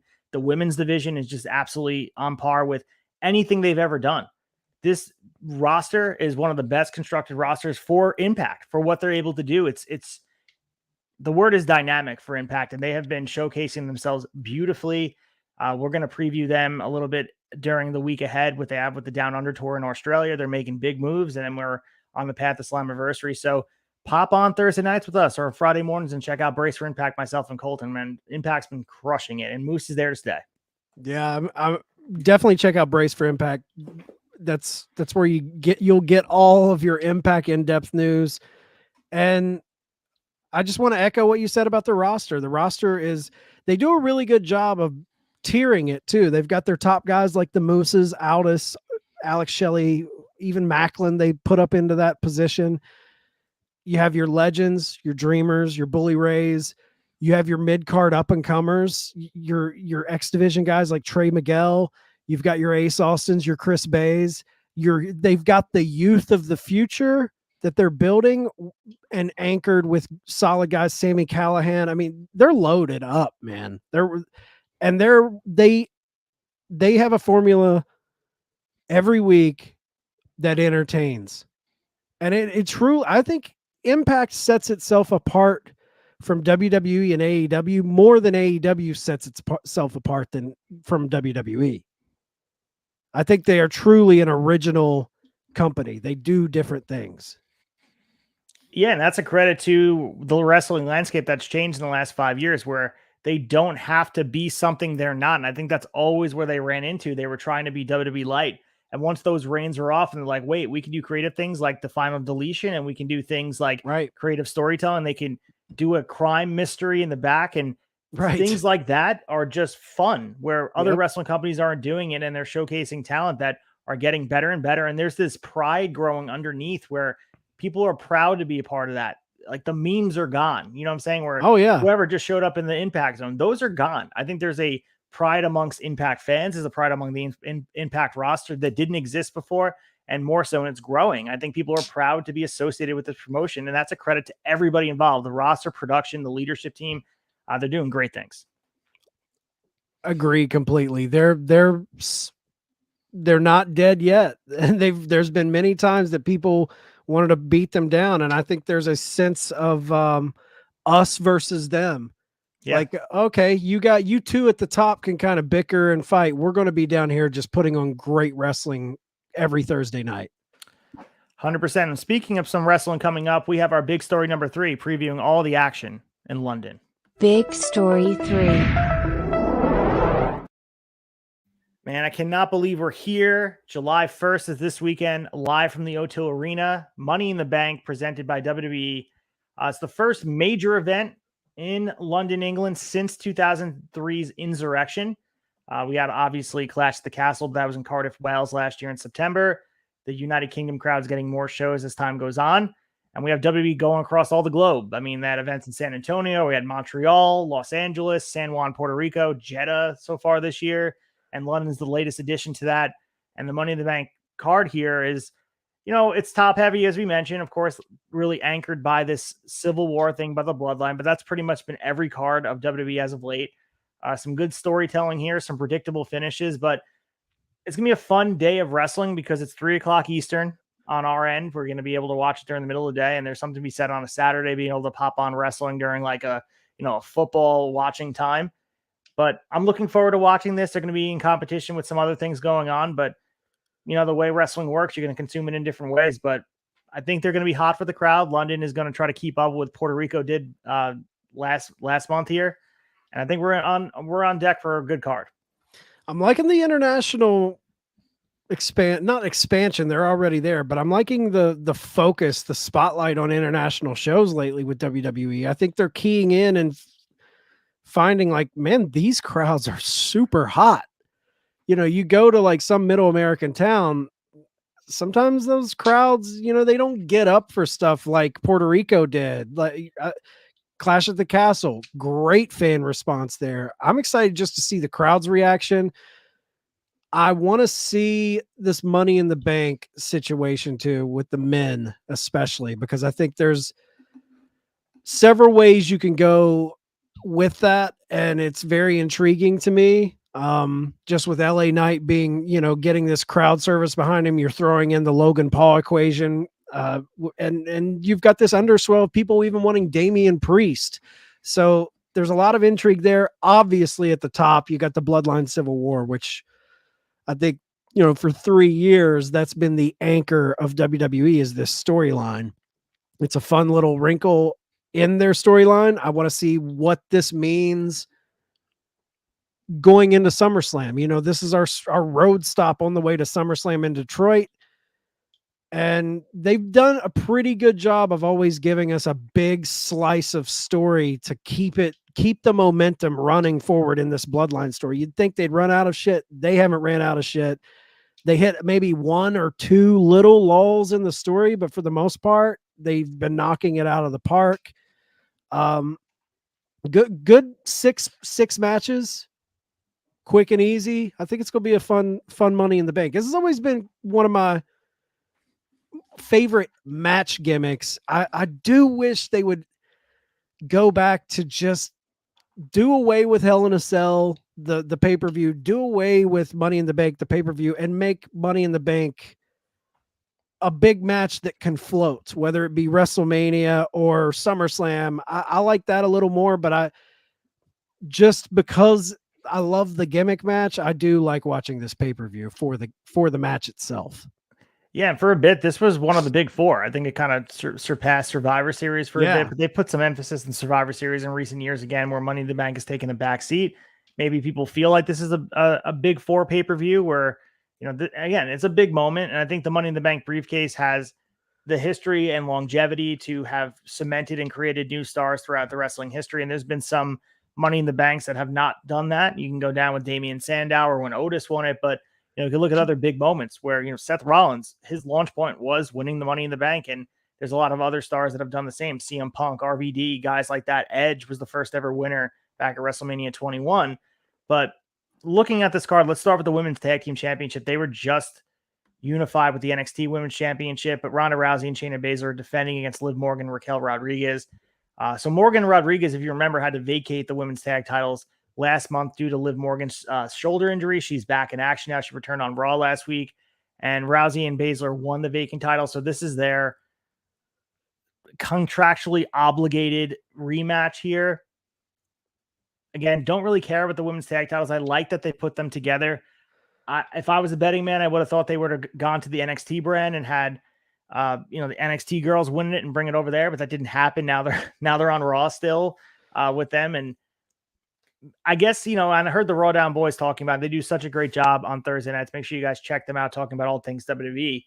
They were saying that they're sort of building this division now. I mean, you got Chelsea Green and Sonya Deville. We got obviously any combination of Damage Control, Bayley, Neo Sky being the iteration now, but Rodriguez and Shotzi are out there as well. Liv Morgan and Rodriguez, as we mentioned, Rousey and Baszler. They're building a makeshift division that I guess warrants the championship belts existing in some universe, but don't really care about this match. One of those matches, just fodder on a card. Yeah, I mean, if you're going to try and elevate these titles, putting it on Ronda and Shayna is about as good as it's going to get, in my opinion. Like, Ronda at one point was a marquee. She was main eventing. So for her to be in a tag situation with her real life best friend, Shayna, it makes sense.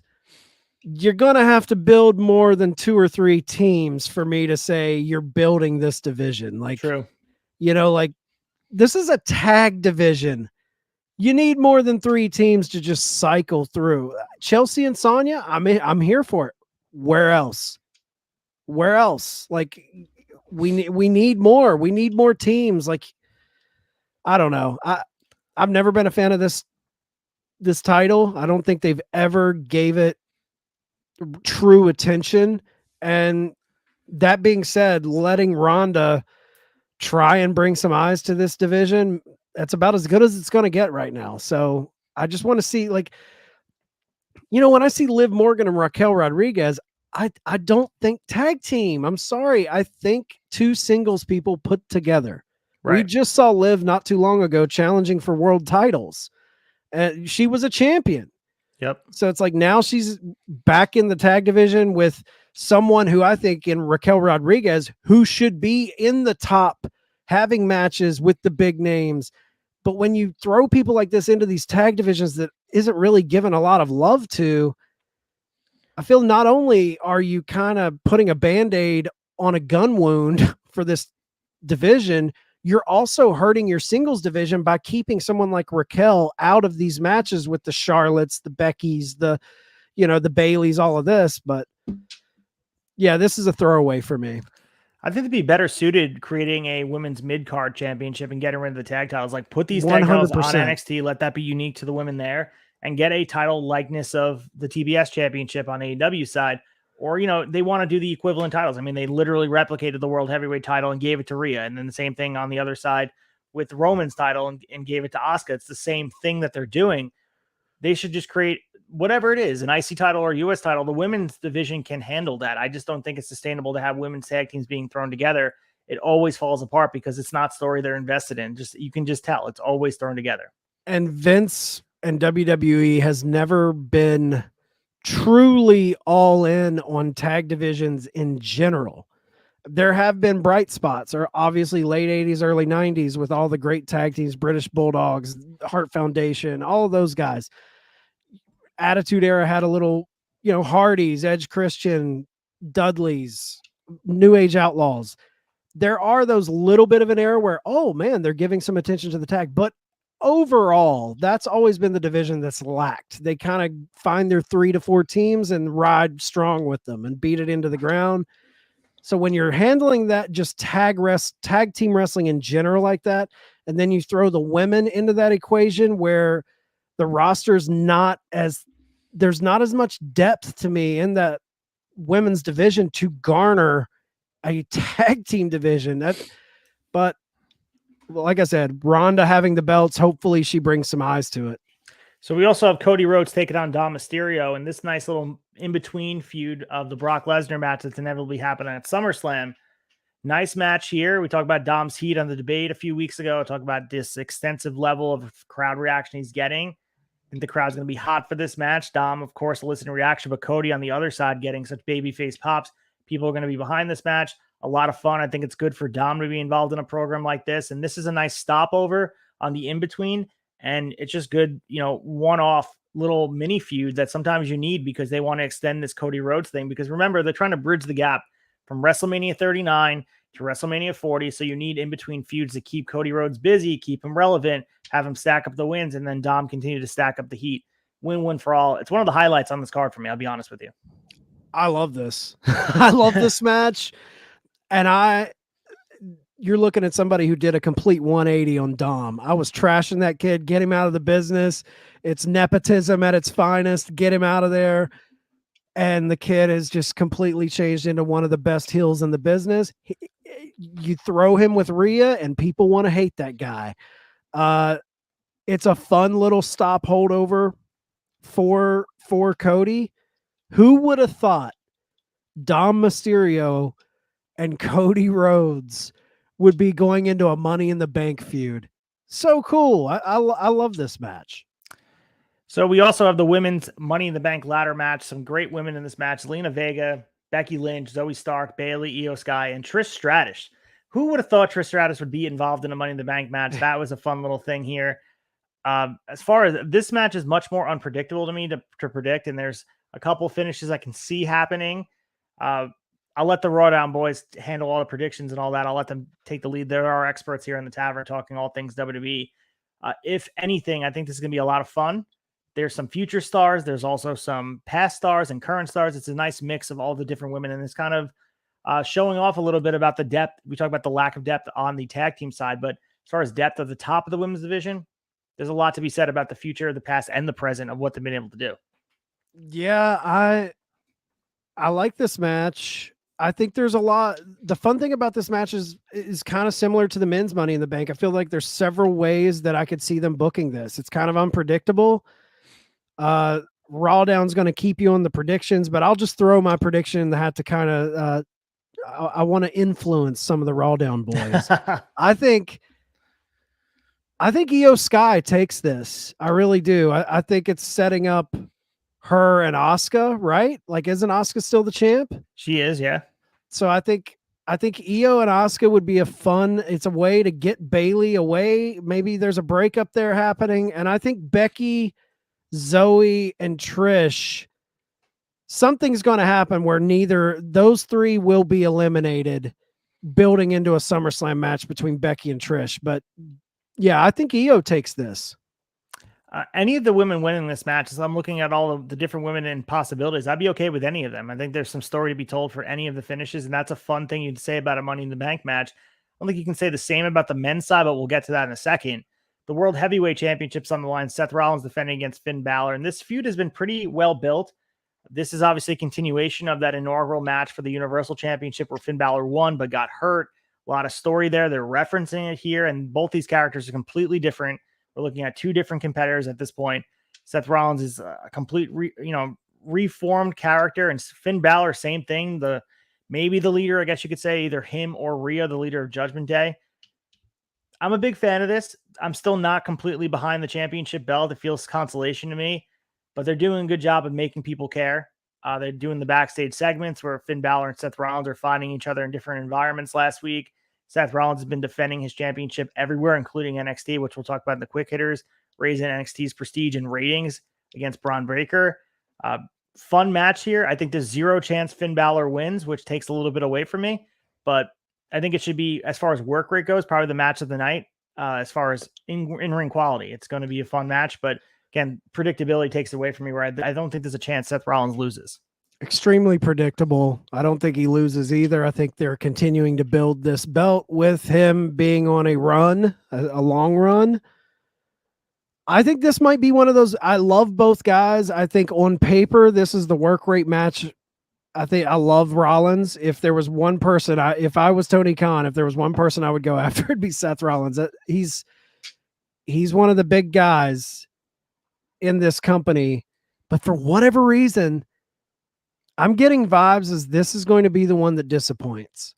I don't know why. I like both guys. They're both killers, but it takes me back to what was the match Finn Balor was in? I believe it was an Edge match, and everyone thought it was going to be the banger on the card, and it ended up being a letdown. The one at WrestleMania where the Hell in a Cell where he cut his head. Yeah, it was. I think if any match, I just think, I'm not saying it's going to be a bad match. I just think the expectations are so high for this match that this match has the most chance to disappoint me because I look at it and it is the work rate match.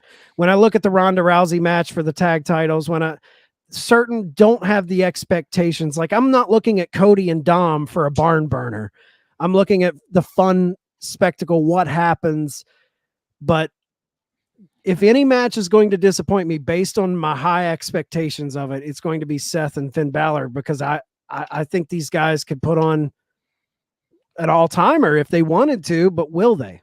I think the crowd's going to play a part too, and I'm curious to see where their allegiance lies with Finn Balor being from not too far away from there. Of course, Seth Rollins gets all the fan reaction with the theme songs, and Finn Balor he's been kind of hurting on these promos where Seth Rollins, his theme is being sung over his promos, and it feels like he's really getting to him unless he's really doing a good job of selling it. There's some meat on the bone here for this feud, and like I said, the predictability takes it out. The championship not really meaning much to me at all takes away from it, but I think, again, it should be a fun spectacle and a vacuum at this crowd. It's going to really eat it up, and both characters are well-defined.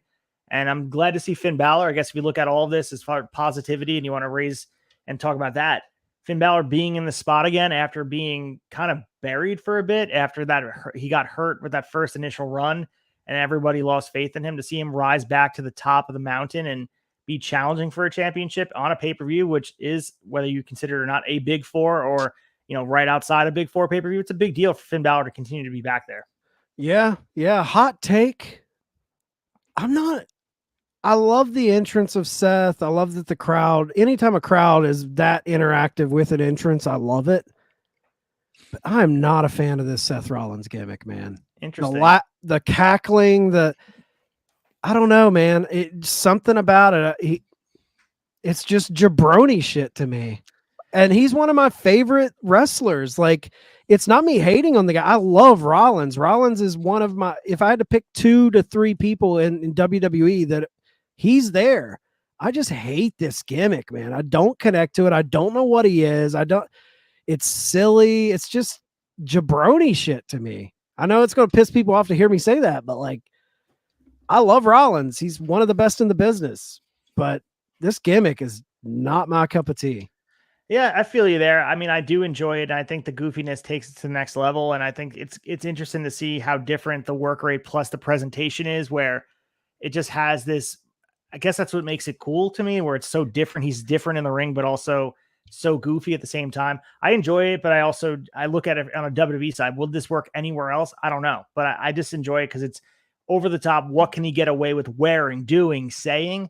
That's what I enjoy about it, because it's so different than what he was. Man.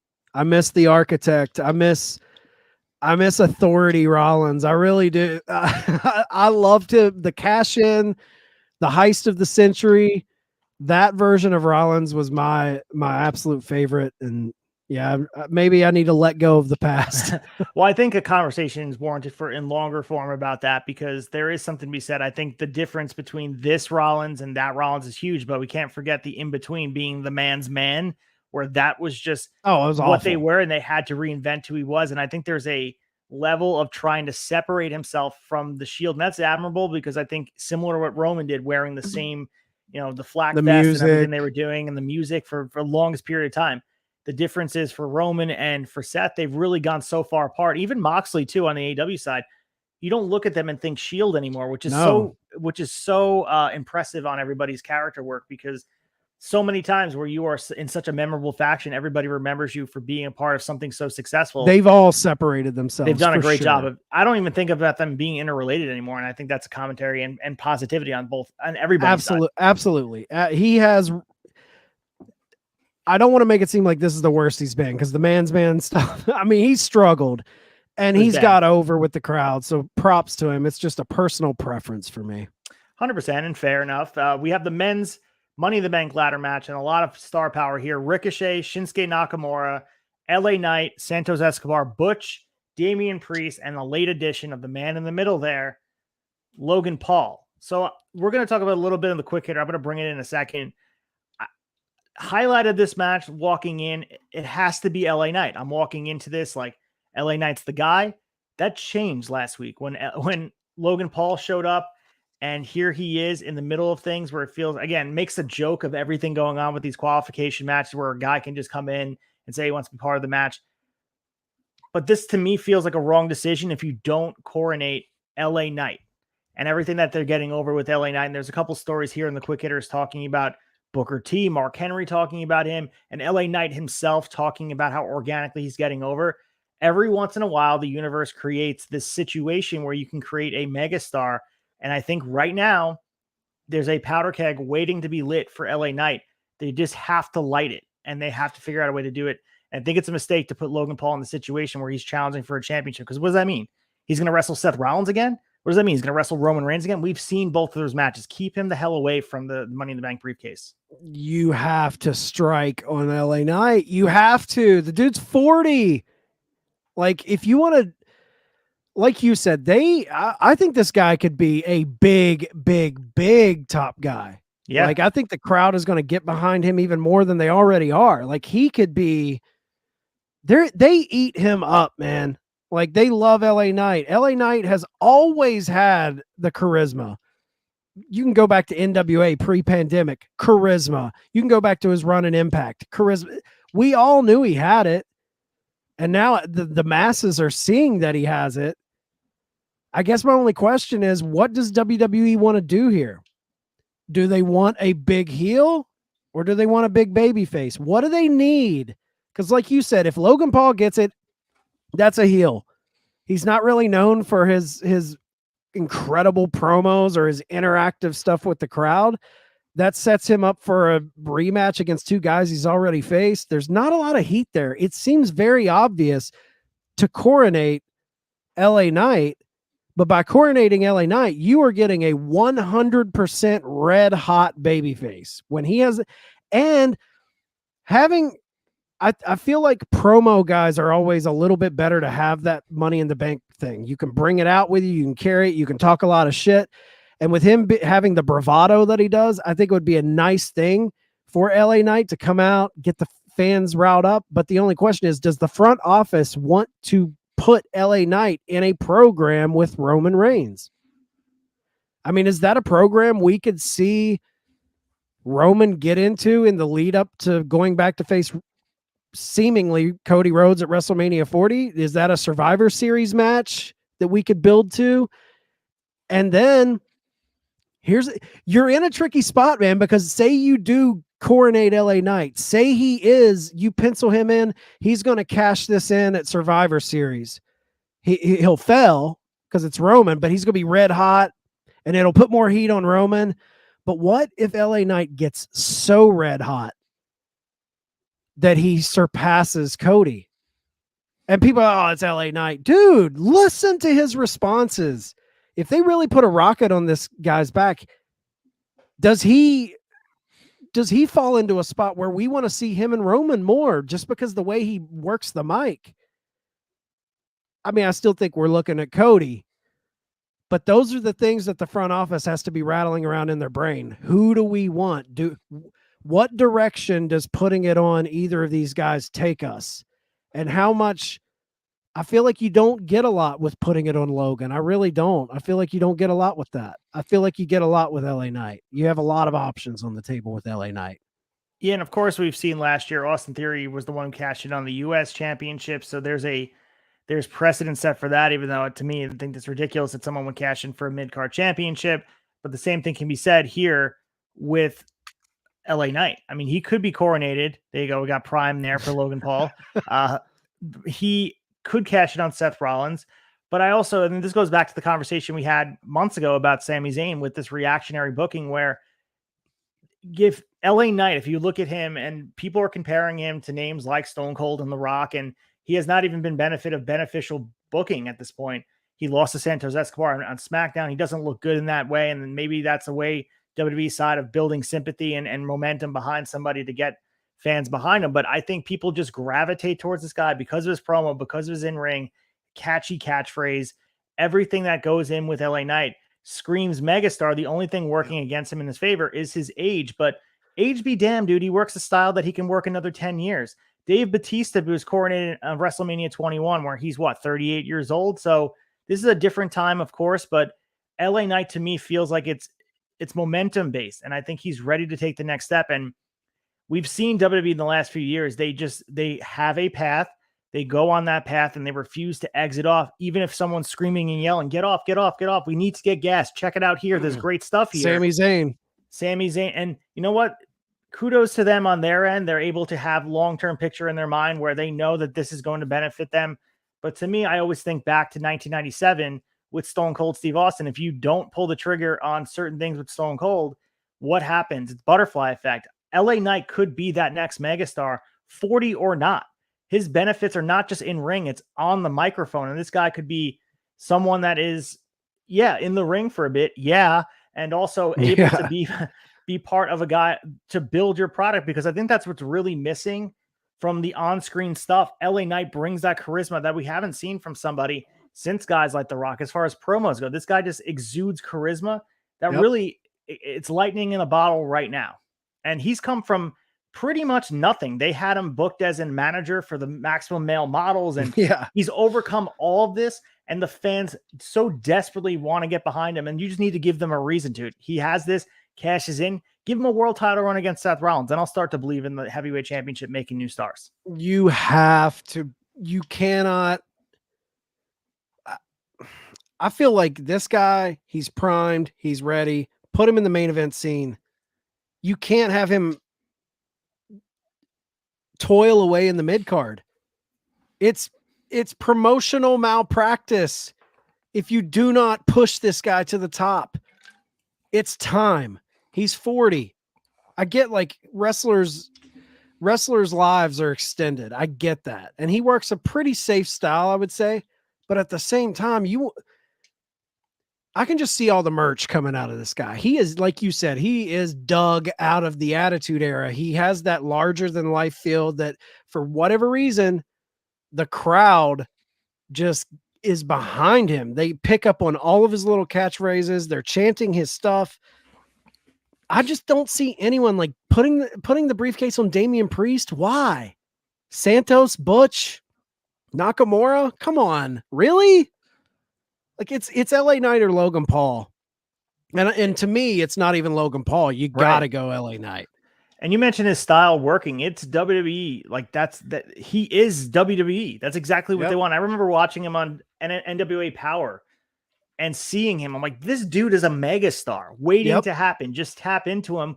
And now the WWE machine's behind him, and they refuse to even take note of what he's doing. So he's getting over despite unfavorable booking. So imagine what he would do if you gave him even a sliver of what they give any of their megastars. Give him a chance. I think this could be something that we look forward to, and we could be looking at a pivotal moment, and him carrying the briefcase, that holds a lot of weight for me. I think it could be really, really, really fun. So, huge. So we also have in our main event here, the Bloodline Civil War tag team match, Roman Reigns and Solo Sikoa versus the Usos here. And this, to me, you could make the argument that this is the end of the part one of the story. I don't think so at this point. We have a lot more story to be told here.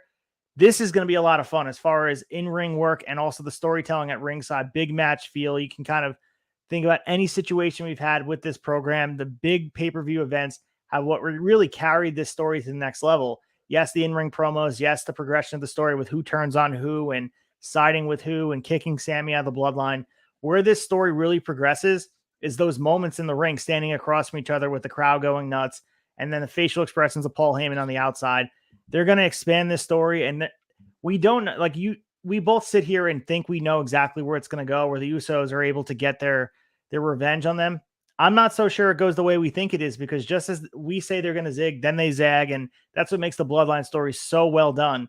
Is this could go many different directions, where at the very least, this feels like a Marvel movie, and we know what happens after the Civil War. We get the Avengers Endgame, and like now we're going to have all these people going towards that, and who else gets involved, and the collapse of Roman's empire. What does that look like? He's a desperate man. There's a lot of story to be unpacked here, but they pulled the trigger at the right time, because if they would have had Jimmy or Jay stay with the bloodline and continue down the line, I think eventually you jump the shark. You have to pull the trigger while the iron's hot.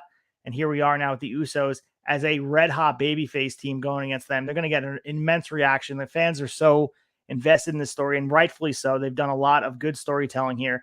Probably the best storytelling they've done in our lifetime, as far as paying homage to the smart fan who is paying attention all the time, looking at the details.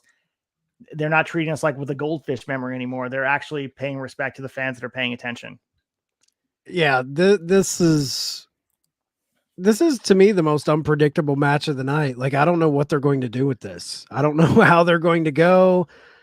Does Roman even have a target for SummerSlam? Like, has anything been announced for him at SummerSlam? No, he hasn't. I mean, people were circling Cody, but obviously Cody's going to be working Brock Lesnar. That feud's not done. It could be Logan Paul. Like, that could be the Money in the Bank situation where they go back to that. Even could be Jimmy, could be Jay, could be Solo. You know, like, that's what's interesting to out of this match. Like, I think he could go against Jimmy. He could come out going against Jay.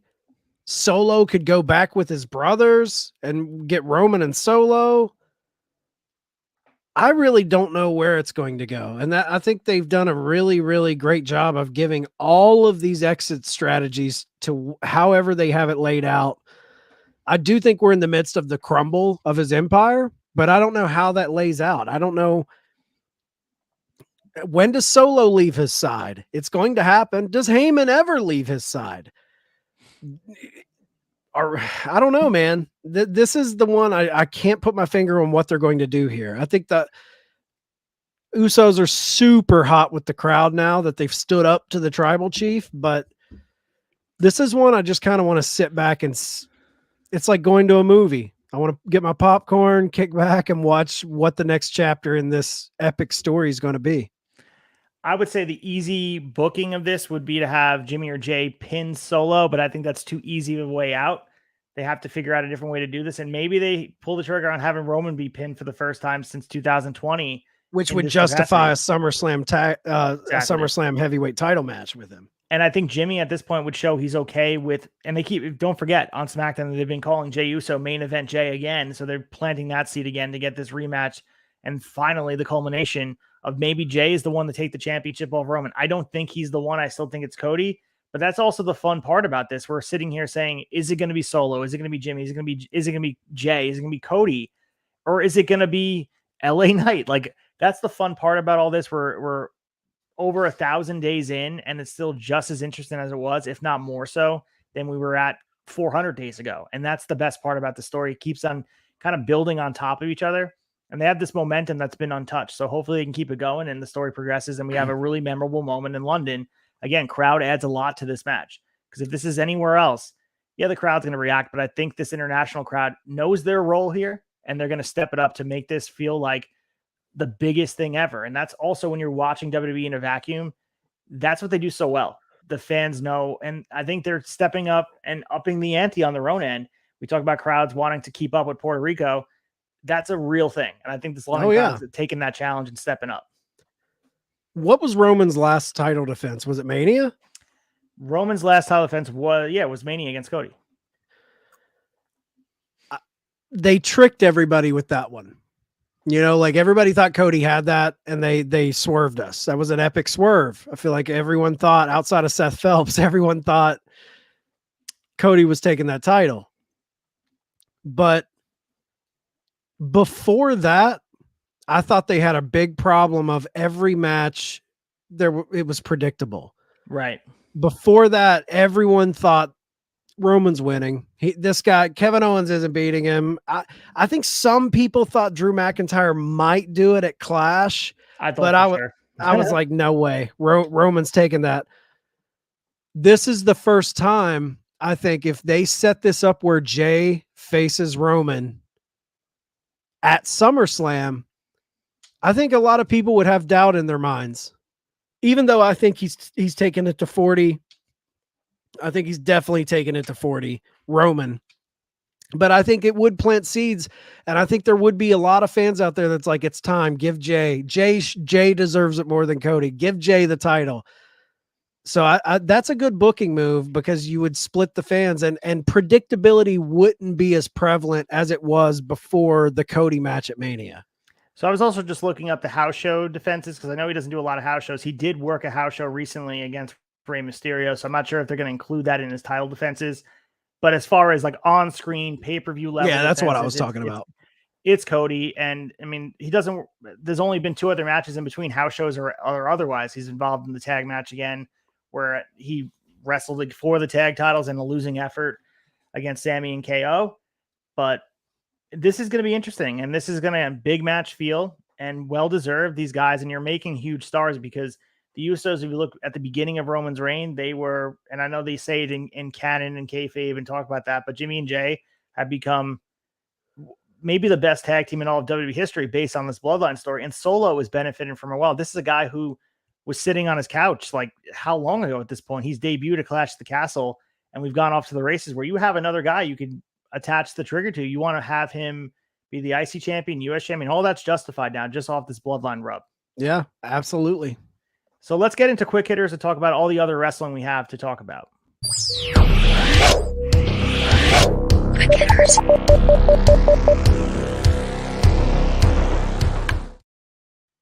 All right, so some quick hitters. We got the announcement yesterday that AEW's all-out weekend schedule is confirmed. So on Forbidden Door, AEW revealed that Dynamite and Rampage will be held on Wednesday, August 30th at the Now Arena. On Saturday, a live edition of Collision will take place at the United Center. And the night after will be All Out at the same United Center. And believe it or not, this is the first time that All Out won't be held at the Now Arena, which we formerly know as the Sears Center. And, you know, the venue that we all talked about was the host of All In, the original one, back in 2018.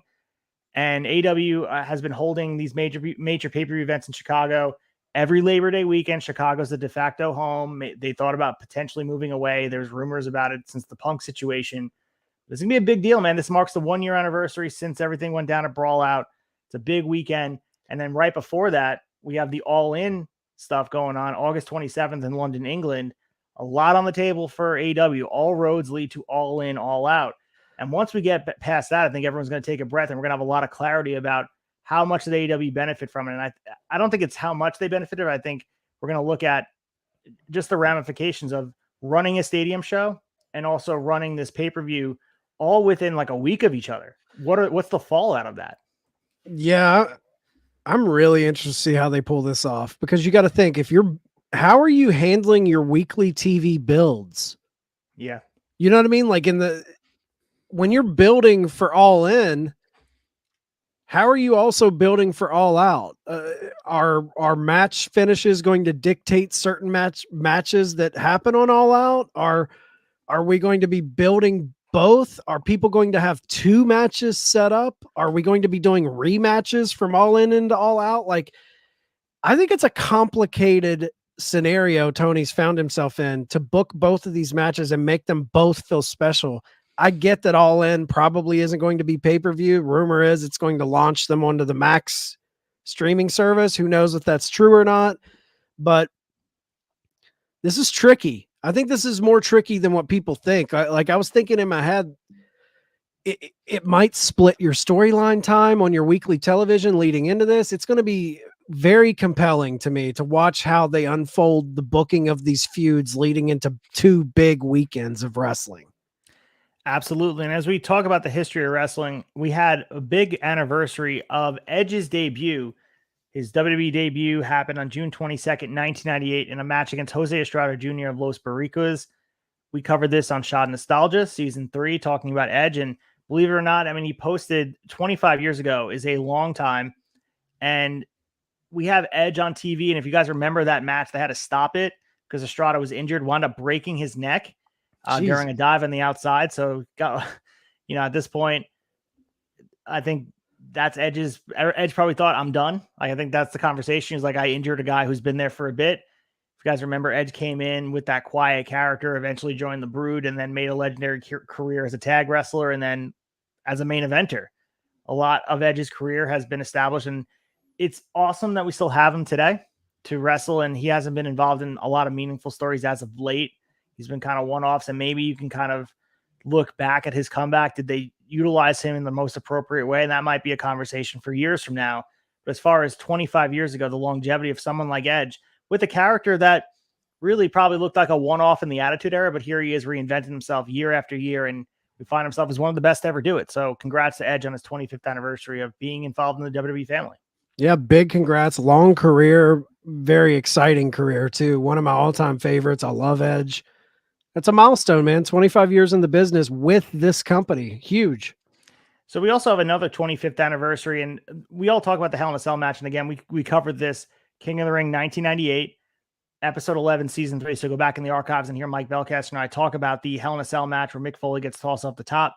But WWE uploaded a 28-minute video today with Undertaker and Foley rewatching their Hell in a Cell match and going back and talking to each other. It was an awesome watch along that they were able to talk about everything that went down, their mindset. It was fascinating to see the two of these guys get in a room together and watch this match. So I think this is on WWE's YouTube. I found it on Instagram watching it, but well worth the watch on the anniversary of Hell in a Cell, King of the Ring. I think about a week ago it passed, where we had June 28th. Actually, it's coming up in 2 days, the Pittsburgh event, where the anniversary of King of the Ring. What a remarkable spectacle. Like, I don't think anything can ever top that, and we can go all day talking about it, but words don't do it justice. But it's awesome to see Taker now with this layer of kayfabe removed, that he's able to sit back and talk about things, and the kinship that has developed over time with Foley and Taker. It's evident in this video. So it's awesome to see 2 old friends getting in there and watching this. And it's, man, every time you watch King of the Ring, it's still just as shocking as the last time. Yeah, I gotta watch that. I didn't realize they had uploaded that, and I love the watch along type things. 2 legends rewatching something from their heyday, and of course, this is the big moment between these guys everyone remembers. But they had excellent feuds. The Boiler Room Brawl. They had excellent feuds between each other, and there's a little thing that Foley said, because to film it, Foley had to leave his vacation in Disney. Yeah. He was on a Disney vacation. He flew to Texas and flew back within a 24-hour period. And he was quoted as saying, he said this to The Undertaker. He said, I got to tell you, there's one man in the world that I would give up my Disney vacation for, catch a flight to Austin, Texas, and then go back in a 24-hour period. It's you, man. That's you. Just shows the respect that Taker holds.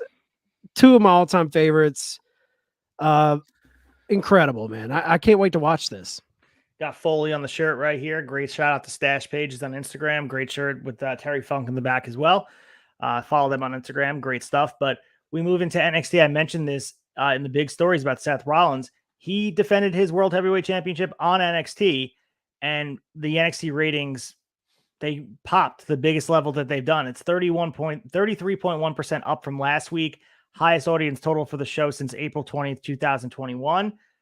This match where he defended against Braun Breaker was the first part of a 2-week Gold Rush special. We'll talk about the second part coming up in the week ahead. And Seth Rollins and Braun Breaker put on a pretty good match. Most notably, the highest 18-49 demo rating in nearly 3 years. They averaged 773,000 viewers on USA Network. So a very good sign, and also shows Seth Rollins is a draw. And Braun Breaker working that mini feud. It was nice to see them pay it off on a Tuesday night, not bringing Braun Breaker to Raw.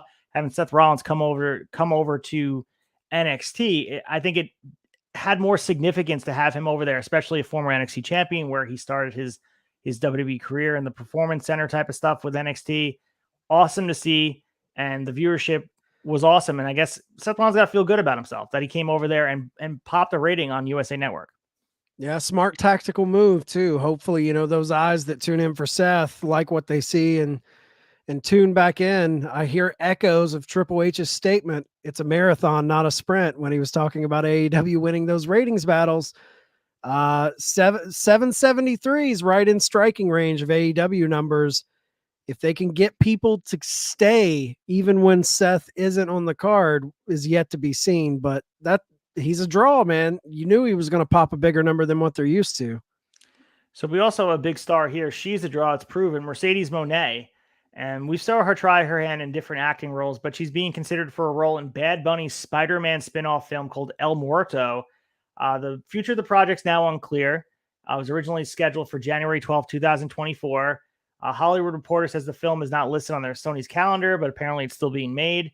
But apparently the story had it that Bad Bunny was to play a starring role in the film. It was going to be the first Marvel live-action film to have a Latino character in the starring role.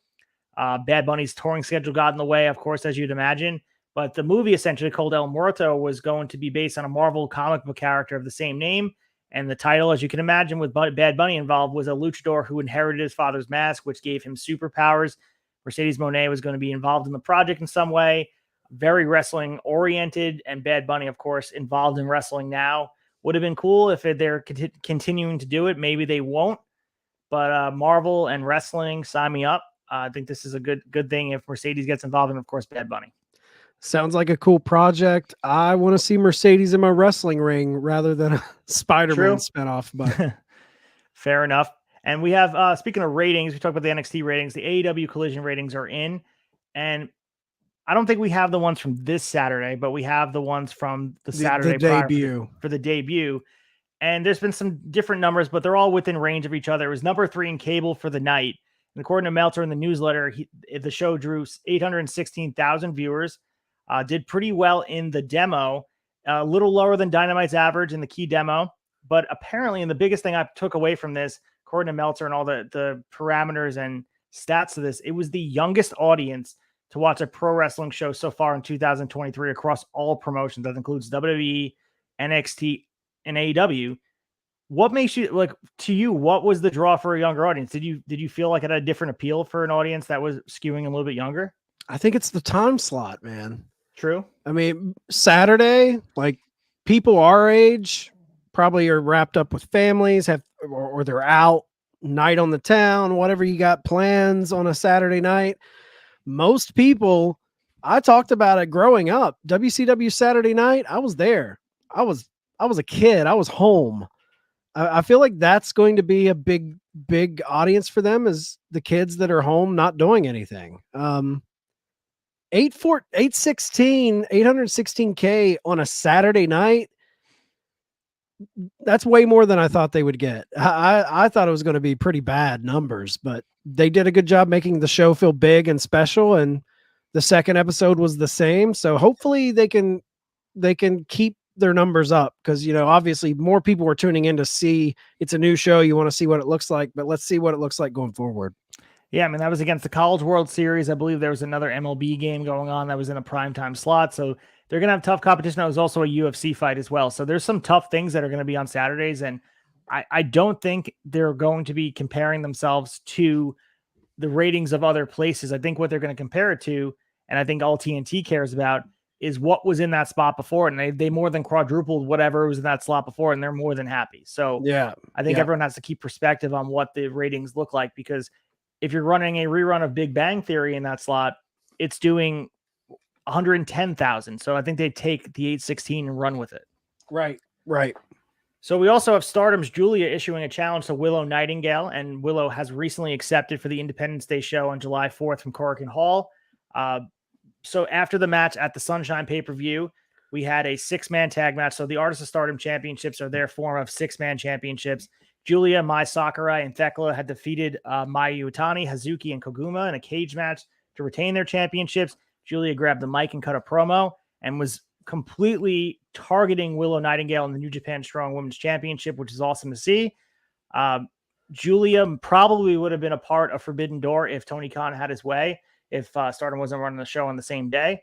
I think we'll definitely see Willow on that side of things. It would be cool to see some of these women on Stardom side get some shine on the AEW side, possibly ROH, and have them involved. I know we had Iwatani on the Ring of Honor side at one point, but it would be nice to see this women's division, because if you're looking at work rate for women, some of the best workers are housed by Stardom, and I would love to see them get to work and across different promotions, have them come over to North America and get their shine. Absolutely. And I love this for Willow too. I think Mercedes Moné's injury that allowed her to take that title, I think it's going to, being in the ring and matching up with these people and having these matches is going to help her grow, because she's still young in her career. She's not, like, this is going to tremendously help her. So I'm excited to see how Willow even looks coming out of this.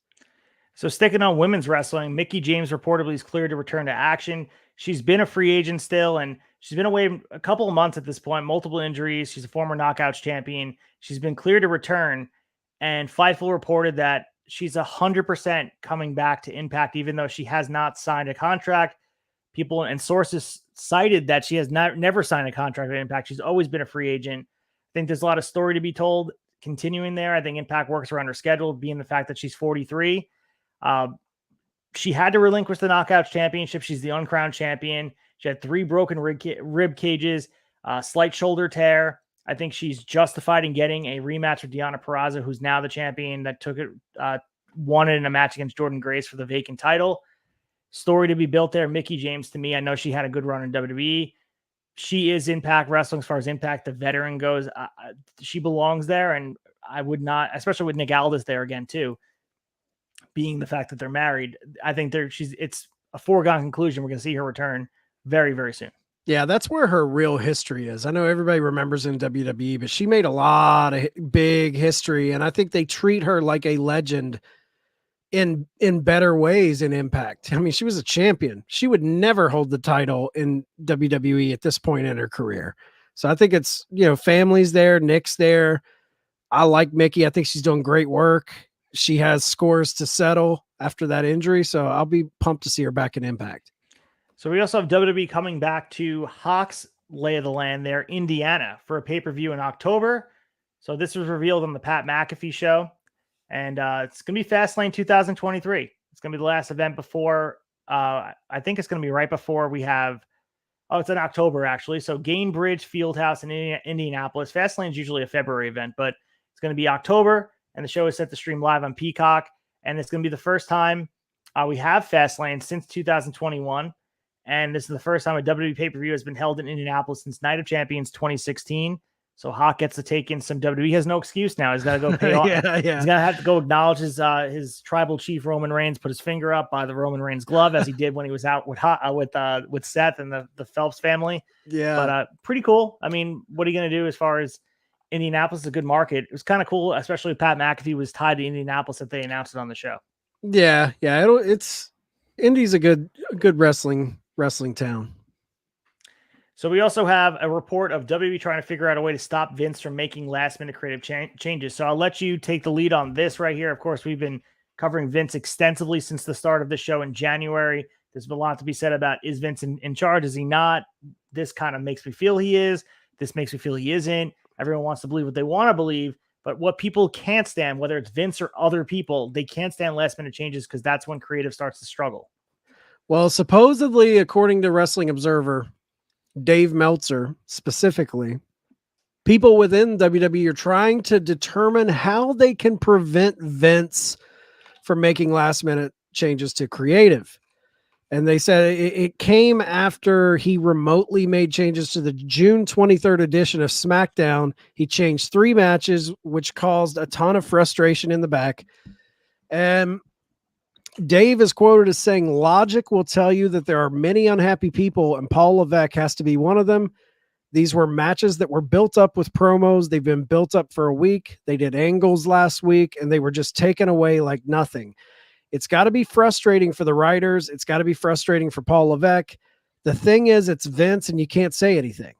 That's what somebody brought up to me. If you're a writer, you can't say anything to Vince. Even if you're Paul Levesque, you can't say anything to Vince because it's like you're fucked if you say anything to Vince. So you can't say anything. They're trying to figure out a way to have him not do this. Supposedly Nick Khan's even frustrated with this. Now, these are all reports. Take it as you want. You got to think that's throwing your mojo off. If you've got these plans in place and the changing last minute from someone who's doing it remotely isn't even there week to week anymore. I want to see how, if this is an issue, I want to see how they handle this. How do you handle that? How do you tell a man not to butt in? Tricky. Yeah, it is tricky. And I think the real thing is, how do you keep him away from the golden goose, which is the bloodline? Keep him the hell away from that with making last minute changes. And maybe he's been involved again. I don't want to make past judgment. We don't know how the sausage is made behind the scenes. Maybe he's involved in some of the key storytelling on the bloodline thing. But I think history has shown that there's been a different type of storytelling for that. Where Right. bloodline feels like it's written by somebody else, not the normal WWE trope stuff where they change things and promos don't make sense and titles are Right. meaningless and DQ finishes, whatever. But it's got to be frustrating. Vince or not, having last minute changes where you're putting some emphasis and you're looking forward to things and you build things up. It's got to be frustrating on your end, because what's the point of your job if someone's going to come in and completely erase what you've been working on for a couple of weeks? It's like writing stuff on a chalkboard. Someone comes in, opens the door, erases what you have on the board, do it over again. Yeah, it's 2 steps forward, 1 step back constantly, Absolutely. But that's more par for the course here. And of course, we can talk about the Vince stuff all we want, and we've covered it extensively, but it seems like he's back fully involved and there's a team around him. But at the end of the day, he has the final say. And whether we like it or not, Teflon Don, which is Vince McMahon, has come out unscathed. And now he's still pretty much de facto head of creative, no matter what anybody wants to think about it. Oh yeah, he's in there. He's in there. So we also have Tony and Shad Khan are looking to be on the buyer's market, and they've denied this, but there's been some reports saying that they've shown interest in buying Bellator. And so this was reported on the MMA Hour. Ariel Helwani, who we know has a history of Tony Khan, and not a good one, said that Shad and Tony Khan were one of the several groups that have shown interest in purchasing Bellator MMA from Paramount Global, who purchased majority ownership in December 2011 when they were called Viacom. Helwani did say he was unclear to what degree the Khans were or still are interested. We do know the Khans are interested in owning a whole bunch of things. They own the Jaguars, the Fulham Soccer Club. They are looking for investments altogether. We had Khan denying it. Someone asked him, he said, "I have no idea about this," but that doesn't mean anything. Of course, he's not going to be at liberty to speak about it, especially if his dad is involved with it. And he said, "Tony, do not say anything. I'm interested in it, but don't ever talk about it." And Tony, doing his best poker face, is not talking about it. You're more in touch with the MMA side of things here on the Tavern. What are your thoughts on this? Is Bellator a valuable thing that someone should get behind? Are they just kind of a distant to the UFC, and are they worth investing in? Are they struggling financially? Is that why they're up on sale? I mean, they have great fighters, but they work in a market. It's the same with WWE. AEW is a great show, but are they ever going to surpass WWE? It's the same thing. Like, you could have a profitable, good show with Bellator. They've put on great fights, but they're in the land of UFC. UFC has that brand notoriety. They're always going to be the top dog. You're not going to take them down. I will say, I don't buy this report. I really don't. I don't buy it. Everything I've listened to, everything I've read, that PFL's taking this, which also has a deal with ESPN, Professional Fighters League. I think they're going to buy Bellator. I think it's going to make a very interesting mixed martial arts company, because combining those rosters, I think it opens up a lot of big matches. People that follow UFC, Francis Ngannou, the reigning defending world heavyweight champion, was stripped of his title and decided to not re-sign with UFC and went to PFL. They're gaining steam.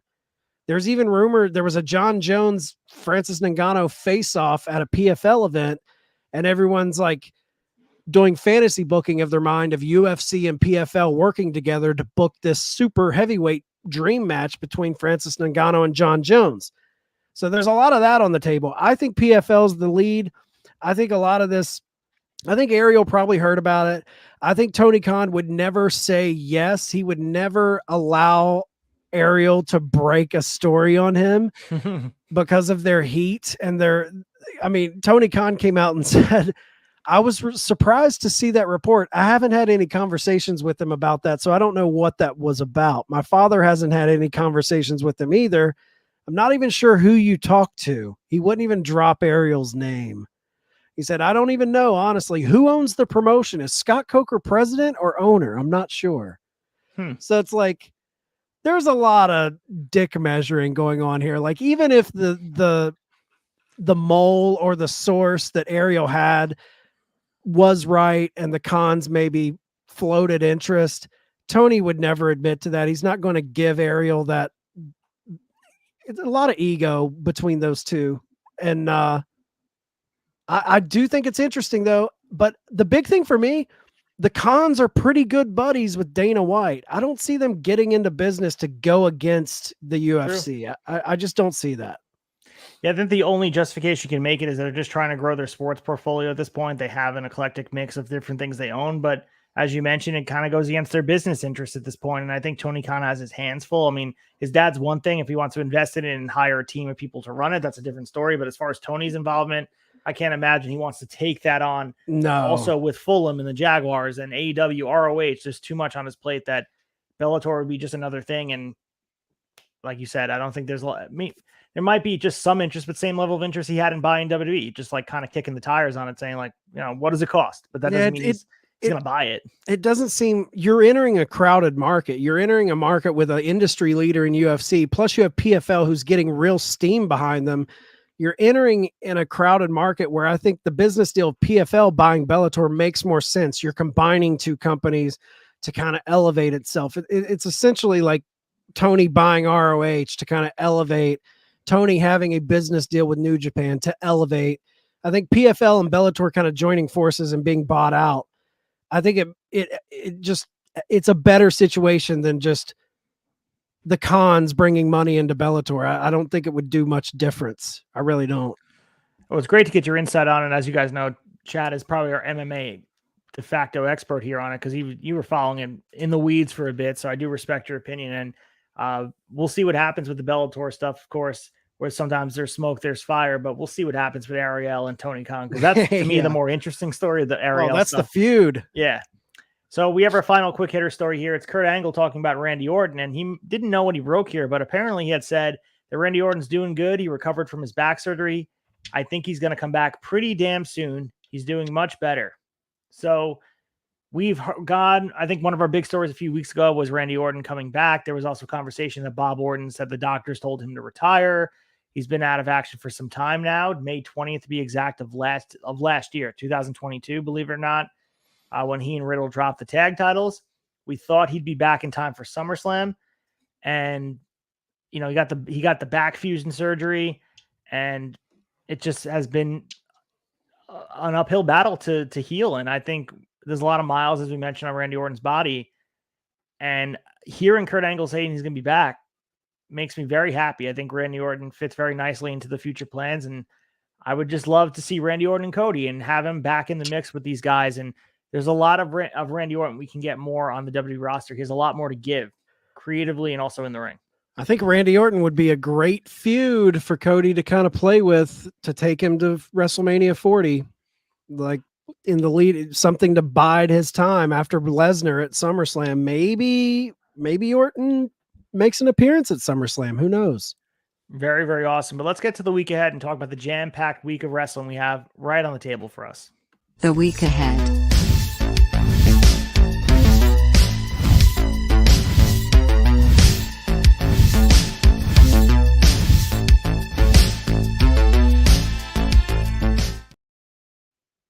So obviously you guys are missing the Dave's Raves. We'll get back to Dave's Raves next week when he has all the ratings and stuff for Forbidden Door. He didn't have much to say aside from just breaking down Collision, but we talked about that extensively. So we're going to put Dave on the shelf for a second and talk about the week ahead. For tonight on Raw, it's been an hour 20 in at this point, so some of it probably already happened, but we have Dominic Mysterio addressing Cody Rhodes. Seth Rollins will give an update on the condition following Finn Balor's attack on him. The Women's Money in the Bank Summit with Becky Lynch, Trish Stratus, Zoe Stark, Zelina Vega, Io Sky, and Bayley. And one match that was announced here, Ronda Rousey versus Raquel Rodriguez. So this is the go-home show on the Raw side for Money in the Bank. So you'd imagine some final ties will be had as far as getting things ready for London. But some good stuff on the horizon. Whenever I think of Money in the Bank Summit, I think of all the guys sitting on top of ladders led by Jericho talking about the Money in the Bank. Nothing will ever top that summit. Maybe they'll do it here. Yeah, I'm excited. Dominic, I want to see the Dominic Cody Rhodes, how they build that up for this weekend, and obviously Seth Rollins and Finn Balor. Let's talk about his condition after the attack from Finn Balor. So Seth Rollins' other home, NXT, they're holding Gold Rush Night 2 this Tuesday, and we have a lot of title matches, 4 to be exact. The NXT Championships on the line, Carmelo Hayes against Baron Corbin. We have the NXT Women's Championship on the line, Tiffany Stratton defending against Thea Hale. NXT Tag Team Championship on the line, Gallus defending against Malik Blade and Idris Enoff. I think I'm saying that name right. And the NXT Heritage Cup is Nathan Frazier defending against Dragon Lee, and we have a Gigi Dolan match against Kiana James. So NXT kind of stacking the card on a Tuesday night. Yeah, that Nathan Frazier Dragon Lee Heritage Cup match will be a lot of fun. And I saw Carmelo Hayes drop some heaters on Baron Corbin about how he was a reject for the Arizona Cardinals.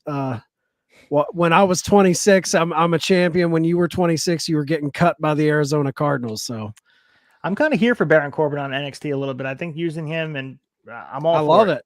So I love it. On Wednesday night, we have Dynamite. We have 3 matches talked here. Owen Hart Foundation Women's Tournament first round match, Britt Baker versus Ruby Soho. Sting and Darby against Jericho in his Painmaker gimmick, and Sammy Guevara was announced during the scrum. And we're going to have the full bracket for the AEW Blind Eliminator Tournament revealed. So we had MJF and Adam Cole announced. This, to me, feels like WCW with, strange bedfellows, all the mixed tag team stuff we talked about. Lethal Lottery. The Lethal Lottery. What are your thoughts on them doing this? It's going to end in a tag title shot, not a world title shot, but it still has the same spirit of what WCW did, which to me, people remember it fondly, but I remember it not being received when I was reading the stuff in 1996 about where people did not like what they were doing. I remember Lethal Lottery Battle Bowl from like the early 90s, late 80s, and being a kid and seeing, oh my God, I can't believe these guys are being matched up. And you had the kind of suspense of they would do the lottery ball, pull the ball out, who's going to be the partner. It was fun, but it's more fun in idea. It's kind of like a battle royal for me. I'm not big on battle royals, but if you can manage to elevate singles feuds or tag feuds in this, because I think this is a good way to have MJF and Adam Cole kind of pinned together, but not in a match. So I enjoy that, but we'll see how they handle it. I wasn't huge on Lethal Lottery Battle Bowl, but they're dipping into their WCW bag of tricks. So on Thursday, we are headlined on Access Thursday. Again, we're going to cover everything you want to know about Impact before. Brace for Impact happening right after the show, 10:30 p.m. On 6/29, we're going to have the X Division Championship on the line. Chris Sabin defending against Trey Miguel. And Nick Aldis will explain his actions from last week, turning heel on Alex Shelley. So some good stuff on the horizon as they get ready for this Down Under tour, which will happen this weekend. But Impact, again, delivering. Trinity will be in action as well. Some good stuff on the line. Make sure you guys tune in on Access. And if you can't, it's available on YouTube, 99 cents to just check it out. Commercial free. Starts a half hour later. It's well worth it. Yeah, this is a prime time to be keeping your eyes on Impact, because they're I think 2 weeks out from Slammiversary, a little over 2 weeks out from Slammiversary. So Yep. the stories will be crescendoing to their big show. So Impact Down Under is going to be happening this weekend from Wagga Wagga, the Equex Center in Australia. So 2 nights in a row, 6:30 and 7/1. 7/1 is going to be such a busy day for wrestling. But on 6:30, we're going to have the Impact World Championship on the line, Alex Shelley versus Steve Macklin. The X Division Championship on the line if Chris Sabin retains. On Thursday, going to be defending against Frankie Kazarian and Robbie Eagles. By the way, he does. It's taped. The Digital Media Championship on the line, Joe Hendry against Eddie Edwards. The tag titles on the line, Chris Bay and Ace Austin against Moose and Brian Myers in a non-title match. Good stuff there. And then they're going to lead in the next night, headlined by the Knockouts Championship on the line, Deanna Purrazzo against Giselle Shaw. We have another tag title match. Motor City Machine Guns getting a shot at Chris Bay and Ace Austin. Joe Hendry or Eddie Edwards against Moose. Macklin versus Kazarian. Killer Kelly versus Steph DeLander. Man, they're stacking the card for obviously airing 5 a.m.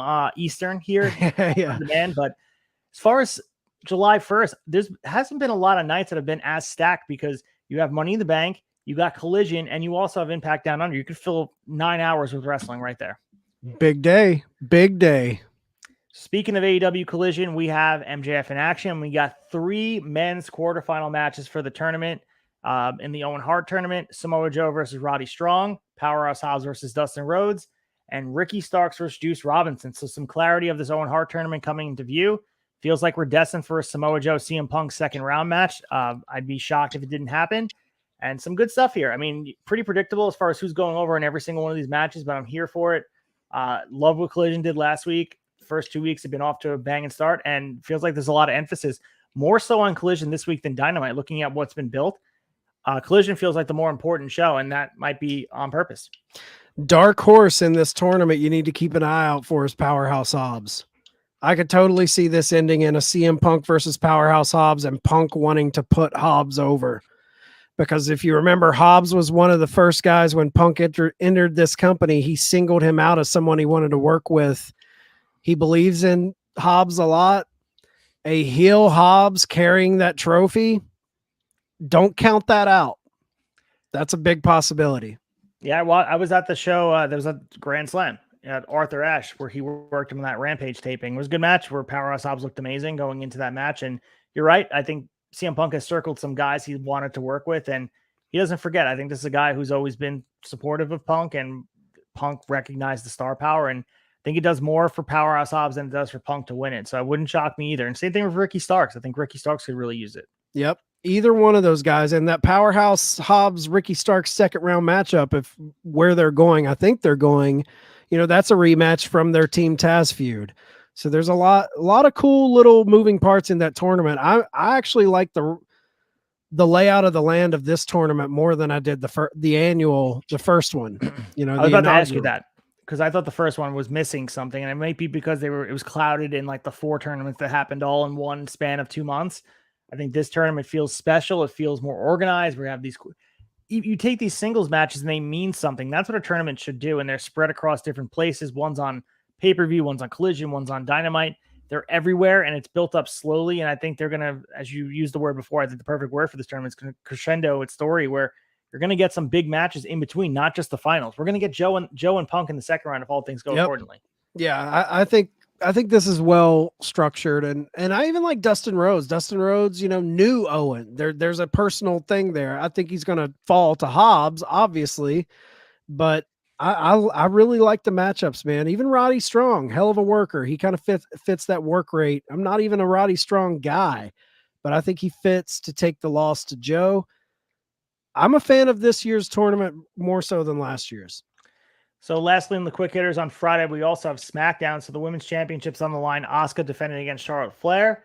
The Undisputed Tag Team Championship on the line. Kevin Owens and Sami Zayn defending against Pretty Deadly, which we know is Elton Prince and Kit Wilson. Roman Reigns returning. Grayson Waller effect. Going to be having guest Logan Paul. Go home show. This will be literally the day before Money in the Bank in London. Title matches here. Asuka not on the Money in the Bank card, but Charlotte versus Asuka happening on the SmackDown prior. Interesting booking decision, but it draws eyes to Fox on Friday night. Yeah, this is where all the all those last minute people, or am I going to make time for this midday on a Saturday? I think we might get a pretty cool angle shot here with some build. So Roman Reigns returning should be fun. So next week we will preview Triple Mania, which is happening in Tijuana on July 15th. We also have Impact Slammiversary happening on the 15th. And we could talk about the independent shows happening on July 4th and 5th. But again, we can talk about that next Monday and talk all the things happening on their end. But a lot of good wrestling on the horizon. This weekend is jam-packed, more so than a lot of weekends. From 6:30, well, let's even see. You go from today on. This whole week is jam-packed with wall wrestling. Go through it. There's enough wrestling that you can choke on it. Honestly, you have to figure out a way to balance your personal life and watching it. But there's some really good stuff. I'm prioritizing a lot of the AEW stuff, of course, but Impact Down Under Tour, don't sleep on that. I know a lot of people say that titles don't change hands internationally, and that might be true, but I think some of this stuff will be really fun to see, and I like to see a lot of this talent being exposed to an international market. It's a big step for Impact over there. A lot of companies going international right now. It's fun. Man, so that's all we got here. What a show here, and we only did 2 hours and 30. I mean, we could have went 3. I mean, Forbidden Door, we could have went 2 hours talking on its own, but had a lot of fun talking about this. I was chomping at the bit to get on here all day. Love to go live.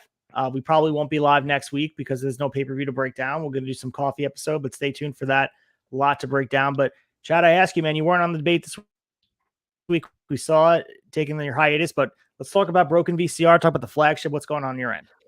Flagship Sneed is back from his vacation. We'll be doing the flagship right after Dynamite dropping Thursday morning. We'll probably be talking a little Forbidden Door, a little Collision on there. Me and Hawk this Tuesday, Broken VCR. If you're into movies, I believe we're dropping our episode on The Swimmer, 1968, super trippy, surrealistic bummer movie. Very good movie. It's our last movie in our June Gloom series before we venture into our big weird summer. It's going to be a fun summer of movies over at the Broken VCR. Check us out every Tuesday, Apple and Spotify. So on my end, we have the Shot of Nostalgia Season 3 finale happening this Friday, so make sure you guys tune in. It's the 22nd episode of Season 3. Saying goodbye to WWF 1998, 2 Raws, 1 newsletter. So Mike Belkester and I will be giving the superlatives and all the awards and talking about WWF 1998 in retrospect as we look forward to Season 4. First episode will be July 7th.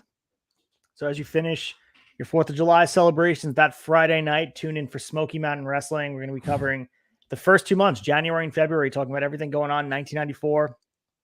I saw you posted the Gangsters reel earlier today from Smoky Mountain 1994 to wet the whistle of everybody. But man, I'm looking forward to it. It's going to be a different season. It's going to be a short one, but we're going to have the dynamic of having Colton involved, new content, new conversation. So it's going to be awesome. But WWF 1998 was fun. So if you guys missed any of it, go back in the archives, check it out, video or audio. It's available. Or even go back and check out season 1 and 2. We had WCW 1996 for 1, also ECW 1995, covering you everything you need to know. If you've never watched it, use us as a companion piece for it to learn about the newsletter, the happenings. We got you covered. We really immerse ourselves in it and dedicate 2 hours a week on talking about nostalgia wrestling. You're not going to get that anywhere else. Oh yeah, you guys go deep. If you're a fan of nostalgia, just finding all the little news, the weird news stories happening, and you track it throughout the year. I mean, Shot of Nostalgia is one of the best shows to do that. We also have our Thursday show, Brace for Impact, as I mentioned before, 10:30, right after live, talking about Impact on Access. And just want to hype up Remarkable Wrestling. Space is the place, July 8th. We have that show coming up in Deer Park. It's coming up soon, so get your tickets, remarkablewrestling.com, or visit my link tree at Acefield Retro. Find tickets there. Be ring announcing some good stuff. Desmond Cole, Gabriel Sky for the title. Andy Brown versus Tristan Ty for the Riot Championship. And also, we're going to be announcing it soon. It'll be posted on my social media. Got another booking coming up in August for a different promotion, ring announcing. So I'm not going to announce who it is yet, saving it for when we announce it on promotional, but be traveling over state borders, getting in the car, making towns, as they say. So that's fun. Pretty cool. Excited for working with this other promotion. They've been doing a lot of great work. Happy to be aboard. So stay tuned for that. A lot of exciting things happen throughout the summer and fall coming up for at Acefield Retro. If you guys are following along, I appreciate it. So thanks for being along for the ride. Yeah, I can't wait to find out who it is and see where the roads are taking you, Ace. But again, the Brace for Impact show, good thing about Thursdays now, guys, on the YouTube channel here, You get our WWE Raw breakdown at 8, and then at 10:30 you get Colton and Ace breaking down Impact. So you're getting a double dip, not only on the Thursday they go live on YouTube, but the Friday morning on Apple and Spotify. Little double dip action. Can't wait to come back, talk more news next Monday, or we'll probably be talking Sunday morning, peek behind the curtain, but Yeah. we'll have the news ready for you guys. It's been a lot of fun. But until next Monday, when we wine and dine with you kings and queens, stay out of the alley and away from the pork and beans. God luck and good speed, guys. Reach for the sky, boy.